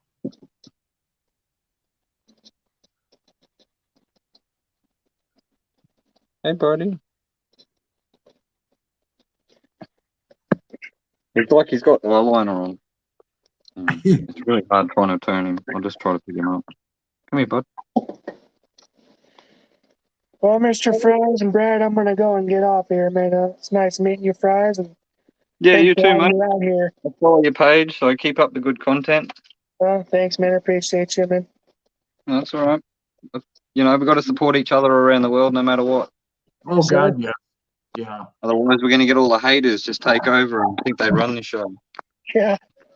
Matt, thanks for coming in. I do appreciate it. Hey, no, you're welcome, man. No problem at all, man. No problem. Okay, we'll talk to you later. Thanks for coming in. Have a good day. You too, guys. Take care. See you, mate. And then there was two. Yeah. And we still got two in the chat. Oh, that's good. Eden is still in there, and maybe Fries. I don't know if Fries is in there yet or not. Friesy. Not Fries. That's you. Who was it? Where is he? I think he's gone. Reptile. Reptile. Oh, yeah. Reptile. Thanks for following. Yeah, no, mate. We haven't really done much. Just same old, same old. I've been working on a logo. Just saying. I've got a couple of really cool logos, thanks to some good people shouting me out. So I'll shout them out very soon. It hasn't dropped yet, so as soon as it drops, I can shout them out. Nice. Nice. But yeah, I've got 3 different styles. I've got 3 different logos that we're going to play with. I've had a ton of people try to get a hold of me on Instagram. Yeah, right. Same here. Holy shit! There's tons of people out there making logos. And I think it's like every second day I get like 2 or 3 messages of people like, "Oh, we can create you really cool logos." Well, that's cool. If I reached out to you, that would be all good. But you're reaching out to me. I don't want your shit right now. So right. Well, I told one guy, he was kind of persistent, but I told him, I said, look, I don't have the money right now for that. You know, give me a demo. Give me a demo. Yeah. I really don't care about a logo at this time. So yeah, see, I'm not paying for it. It's sort of just a free thing. I'm just shouting them out. I'm going to shout them out for the next 6 months, once a week. So if I'm on a live, I just shout them out. So that's how we wanted to do it. So yeah, I thought about paying. I said, "Oh, do you want money? I could transfer, but I want high quality images for what I'm paying." And then they're like, "No, no, look, we'll just help you out. You just shout us out." I thought, well, that's a great thing. That works well. Yeah. Shit. So, Eden, who did you try to go through for a logo? Said he got I fucked didn't. over. I didn't go through anybody, nobody. I just sort of create my own photos and made them my sort of picture and stickers and stuff. And then this person's reached out to me because I don't know if you've seen it, that Brian Barczyk did a bit of a shout out to me Nice. Nice. I don't on a watch reel. Brian anymore. I think he's too full of shit, so I don't watch him anymore. Yeah, Kind of pissed me off. He kind of pisses me off with what he does with animals. He had to get that sloth, and then he does nothing with it, you know? I know, right? I thought the same. Yeah. Look, So I, I'm I glad I'm just not the only one. he's look, he is who he is in the hobby, so he's someone to look up to a little bit. But some of his keeping techniques and like you just explained, why have it if you're not going to do anything with it? Why do it? But then again, we don't see shit off camera too. Well, I don't. Right. I Right. don't know what happens off camera. Well, I know his wife tries to keep him in line, but I think Yeah, that's effort in futility. So, yeah. but So I got a mate. He's really good friends with Brian. And he's the one who went over there for Animal Con. Brian wants me to do Animal Con next year, but shit, I don't know. That's big. Like that's a lot of money. oh god, yeah, shit. And being honest, I'd rather put that back into my reptiles. Or even my rodent facility, breeding more rodents than what we are. That would Yeah, be, I'd rather spend the money like that. I can justify it, but putting myself and my partner on a plane for 10, 12 days, I just don't, yeah. It'd be fun, but yeah. it's a lot of money and a lot of time. And I've been sitting on a plane, I'd be sitting on a plane getting nowhere. I can't Yeah, really make content on a plane. no, no. So, um, Snakes on a Plane, that movie. If it was like Mhm. that, 100% I could make content. But yeah, for me, a little bit, we're pushing content. We're trying to come up with good stuff. We're just waiting for these snakes to all drop their eggs. I've got a gecko behind me here. You might just see it here. He's in a small hatchy tub for now with a heap of sand, and there's a security camera set up just here so I can keep an eye on her. There's also another security camera right there. Yeah, Just so I can keep an eye on this side of things. But yeah, so just sometimes I don't have to walk down here. I just look at my phone and be like, yeah, everything's good. But yeah, I'm just waiting. We got clutches due, my incubator's ready, everything's ready. Which just the eggs have got to come. So Lacey's getting pretty hungry. I reckon he could do with some infertiles if we get any. But yeah, apart from that, he's gonna have a rat tomorrow. I've already got it out now thawing because it's massive rat. Probably going to take a good couple of hours to thaw out. So he'll have that tomorrow morning. What else are we doing? Oh, there is some talk about trying to get a couple of new other reptiles, but that's 6 months away, if not longer. yeah, But yeah, we're just trying to upgrade the facilities a little bit here, like all cages. We want to get some of our snakes out of tubs and put them into racks, cages, like display cages. So that way yeah, I can stand here and I'm standing in front of a cage and you're not seeing just all the other stuff behind me, you know what I mean? yeah. Um, Well, that's like my Gila monsters are right behind me here in these cages, See, I normally and face that way. they get to see me all day. They don't Yeah. nervous. I open the door, they walk out into my hands.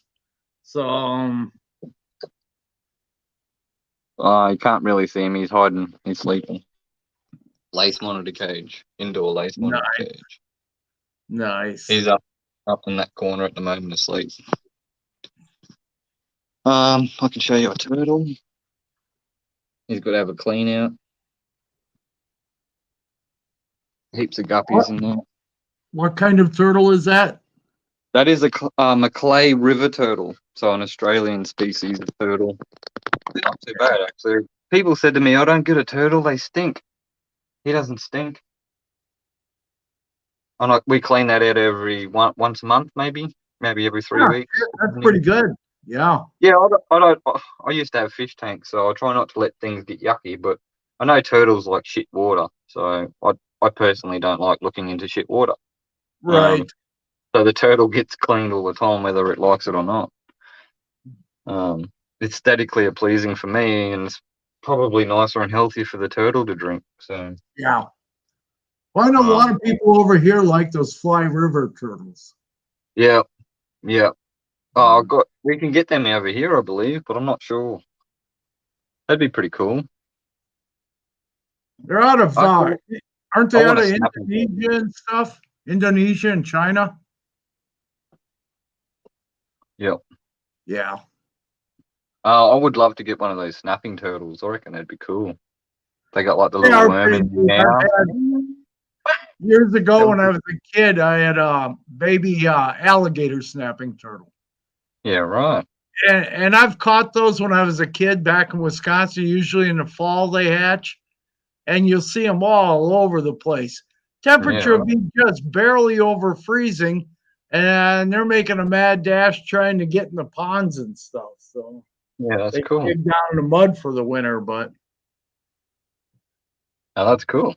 yeah, snapping turtles are pretty cool. I like the heck out of them. I've Yeah, seen some something huge different. ones. Yeah, they do get big, eh? Yeah. Also, they're pretty tasty. Yeah, Oh yeah, good eating. yeah, they are good eating. See, So I feel like a weirdo because I live here in Australia. I've never had we can have goanna. I don't know if I'd ever want to eat goanna, seeing I own one. Shit, that would right, probably hurt right. me. But we can eat all sorts of stuff over here, like our national icon. We can eat kangaroo, you know. Yeah. I have personally tried kangaroo, and I'm not a fan. Give me beef every day of the week, or a Yeah. lamb, you know. Fucking kangaroo tastes like shit, really. But yeah, I've had little experience with taste testing our native icons. You know, crocodile. You can eat crocodile. I haven't tasted that. I think my I've, partner has. Pretty sure I've she eaten has. alligator before. It's pretty dang good. Yeah. So, So you can eat snake too, apparently. right, right. Um, But I used to live next door to this Aboriginal dude, right? Aboriginal being a native Australian. right, right. And he's seen my carpet python collection. He goes, "If it dies, can I have it?" I said, "What for?" He goes, "I'm going to eat it." I was like, "But if it died, it might be something wrong with it, and you eat it, you get sick." No way. I don't think I could ever let anybody do that. And you eat my animal? No way. And he's like, "No, I'll buy it off you." I was like, "It's dead." He's like, "Yeah, how much does it cost?" And I said, "Well, for a big carpet python, you're talking like 400-500 plus, maybe more dollars." And he's like, "Oh no, that's a really expensive feed then, isn't it?" And I said, "Yep." He's like, "Don't worry about it." But Holy yeah, tripped me out. It tripped me out. I was thinking, is this guy going to come and break into my house to steal me snakes or what? dang. I don't know. Like he was so adamant that he wanted to eat my goanna too. I was like, "Mate, it's a pet. You Well, want to go get your own? Go get your own." that's what they originally lived on. That's right. So, like, if he wants to go do it, he can go do it, but he ain't taking my animal. Right, right. Just like the flying foxes. Yep, yep. I got a good friend up here, here in Australia that looks after them, injured flying foxes. Yeah. I used to watch a channel from over there. Some woman has got a channel and she used to do a lot of that. I think she still does, but Yep, I haven't watched her in a while. So, yep. I think there's a pair of sisters here, or twins. Like they look like identical twins. They do a lot of things with wildlife, like birds and stuff. Not like yeah. animal, but mainly birds. Mainly birds. Yeah. But they do a lot of things. I've seen a lot of them over the YouTube and Instagram lately, actually. They're getting shouted out by heaps of people, so they're obviously doing good work, Yeah, I used which to is good. watch a channel quite regularly about the devils because of the Yep. fungus they've contacted so, or contracted, but Yeah. God, they already lost the thylacine supposedly, but Yep. I subscribe to that channel too, the thylacine channel, just to see if maybe somebody will get a good picture or a video of it, to say that they're still there. Yeah. But shit. Yeah, I don't know. They're doing good conservation down in Tasmania. They really are. And it's very strict too to get on the island and off the island. Right. We had a friend that went recently down there for a 6-week trip, and they reckon it was a little bit strict. It was like they were traveling internationally. Like, Yeah. they'll literally check bags to make sure you weren't bringing stuff home that shouldn't be, and it's, look, just because Australia mainland and Tasmania are different, I still say we're one border. There shouldn't be a border between us, but they make it like one. It's like New Zealand. People, Yeah, Benji, New Zealand, same there's a border between me and him, way. but yeah. I don't There's a know. guy that, well, Benji that comes on a lot of the lives. Yeah. He's from New Zealand, and Yeah. they can't have any reptiles over there at all No, silly, eh? because they don't have any snakes on that island. Nope. And the main lizard is at Tuatara, Yeah. and you can't touch those. They're like Gila monsters here in the States, Yep. unless you got permits and buy from a breeder, that's had them. So like I did, but yeah, the only thing Benji can do is go eel hunting. yeah, well, he keeps saying that. Yeah, but nobody's ever seen that, have they? No. Well, he used to talk about pig hunting too all the time. I was But watching Iron Dog there the other day give him shit. Yeah. And Justin. Oh, they give him a ton of shit. Why wouldn't you? I give him shit too.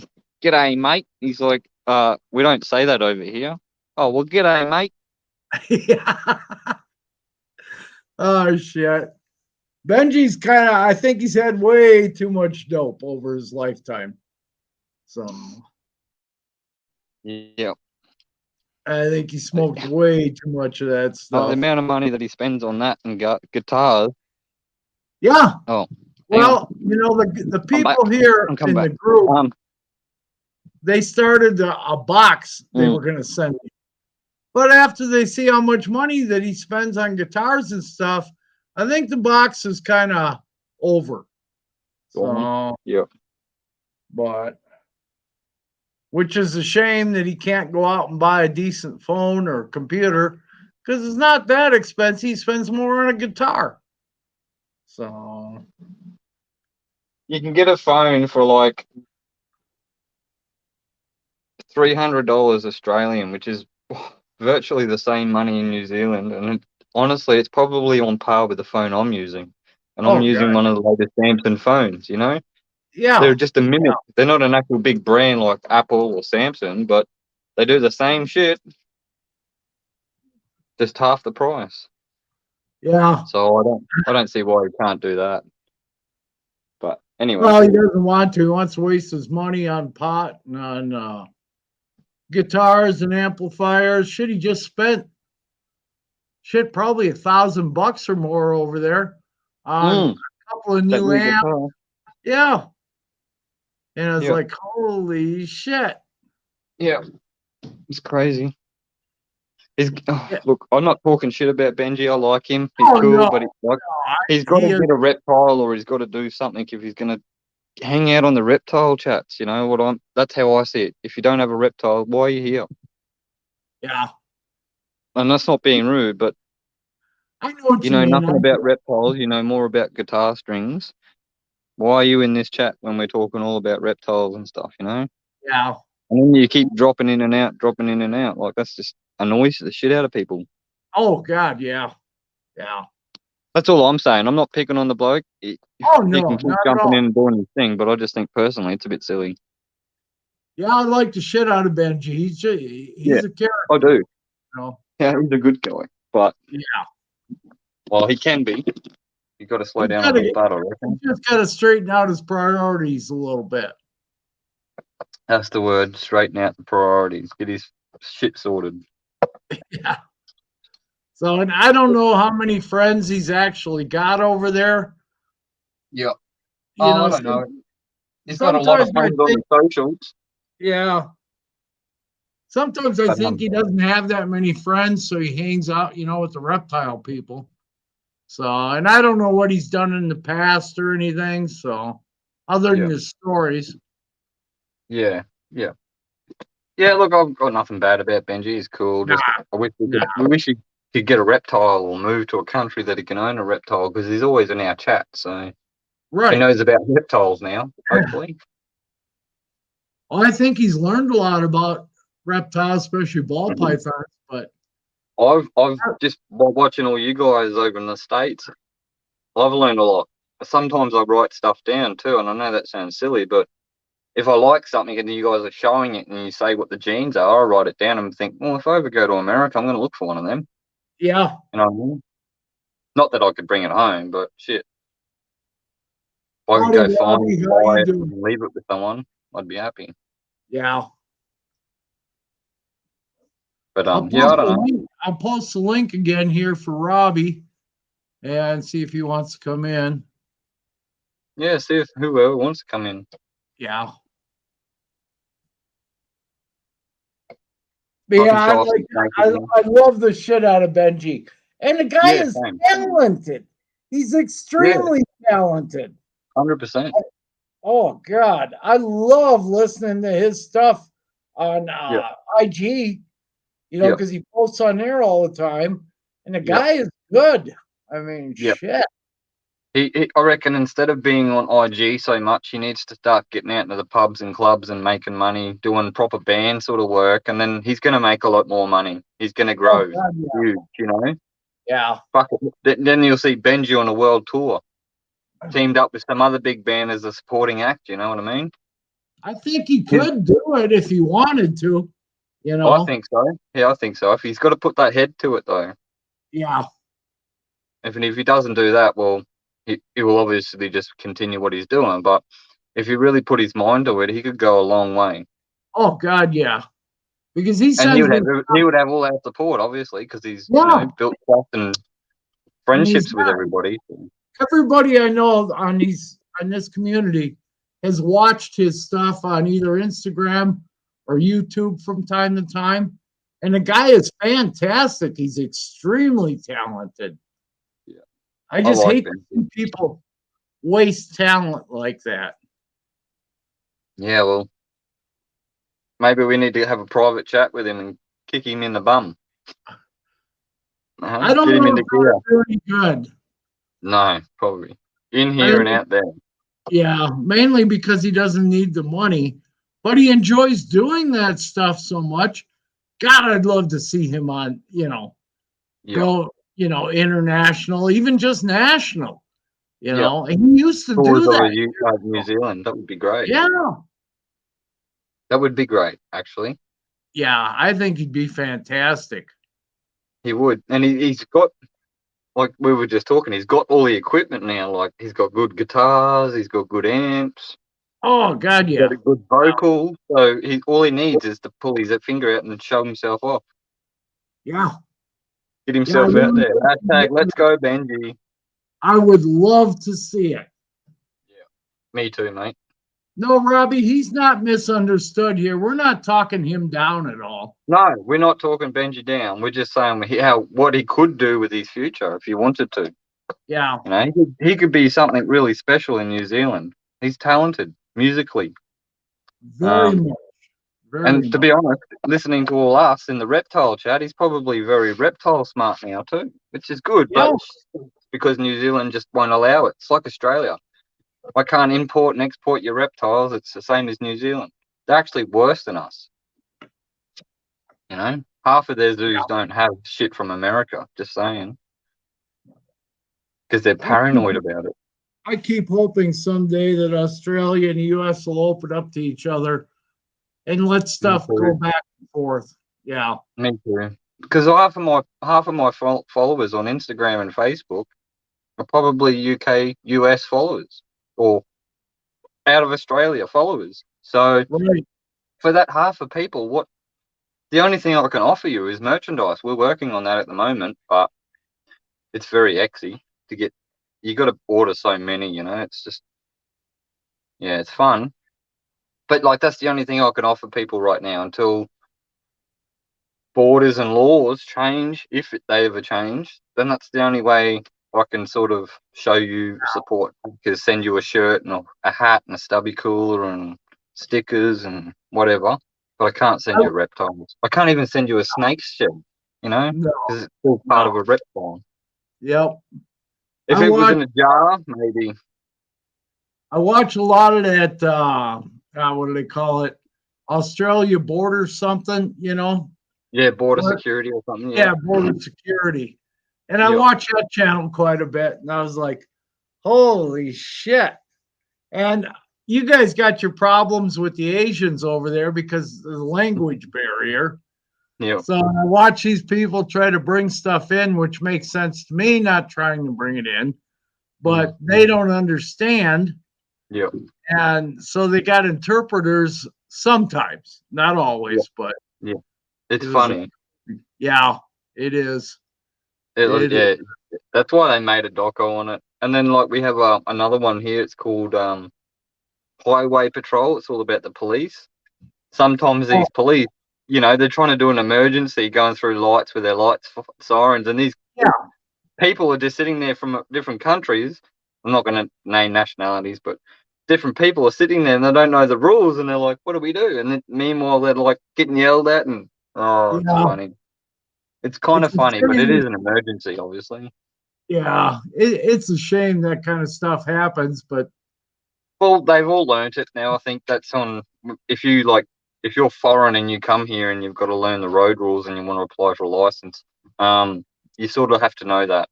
And they do that in the test, like in the test to get that license, you've got to answer that question like 3 times, but it's worded differently. Right. So what do you do if an emergency vehicle is approaching your car from the rear with the lights and sirens flashing? Safely move out of its way ASAP. Yep. But some people just don't do that. But yeah, it's funny watching it. Yeah, we got the same thing over here. People don't pull. You're supposed to pull over in the right lane or right as far as you can.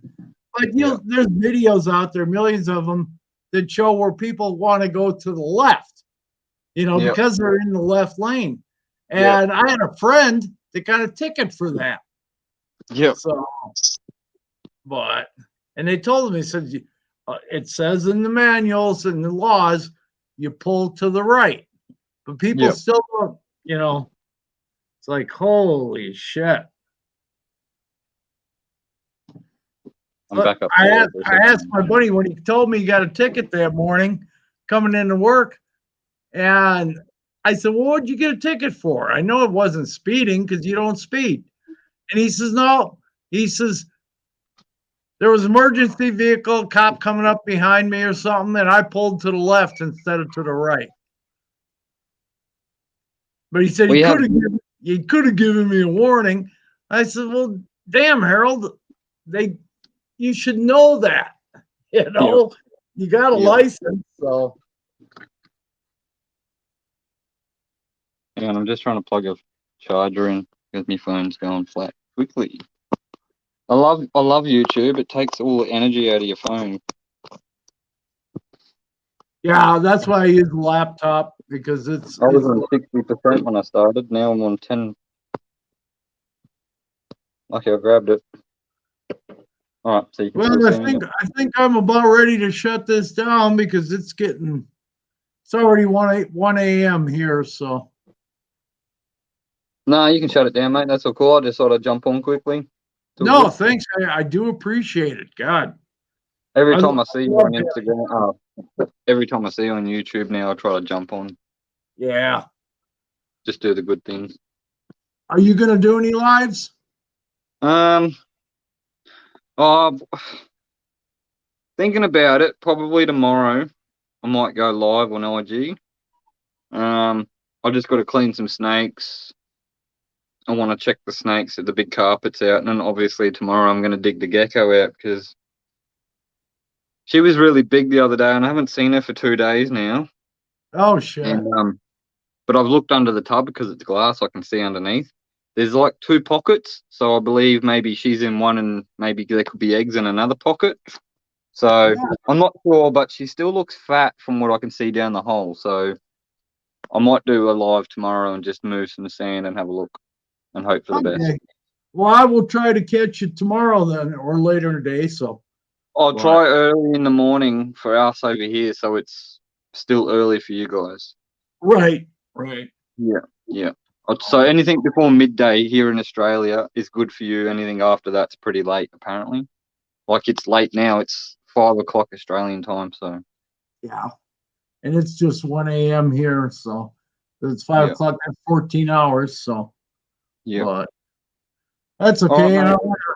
want to thank everybody in the chat for coming in tonight. Yeah. I love it. So, everyone, take care. Chris, I will see you later, and thank you You will, again. mate. Take care. Cheers.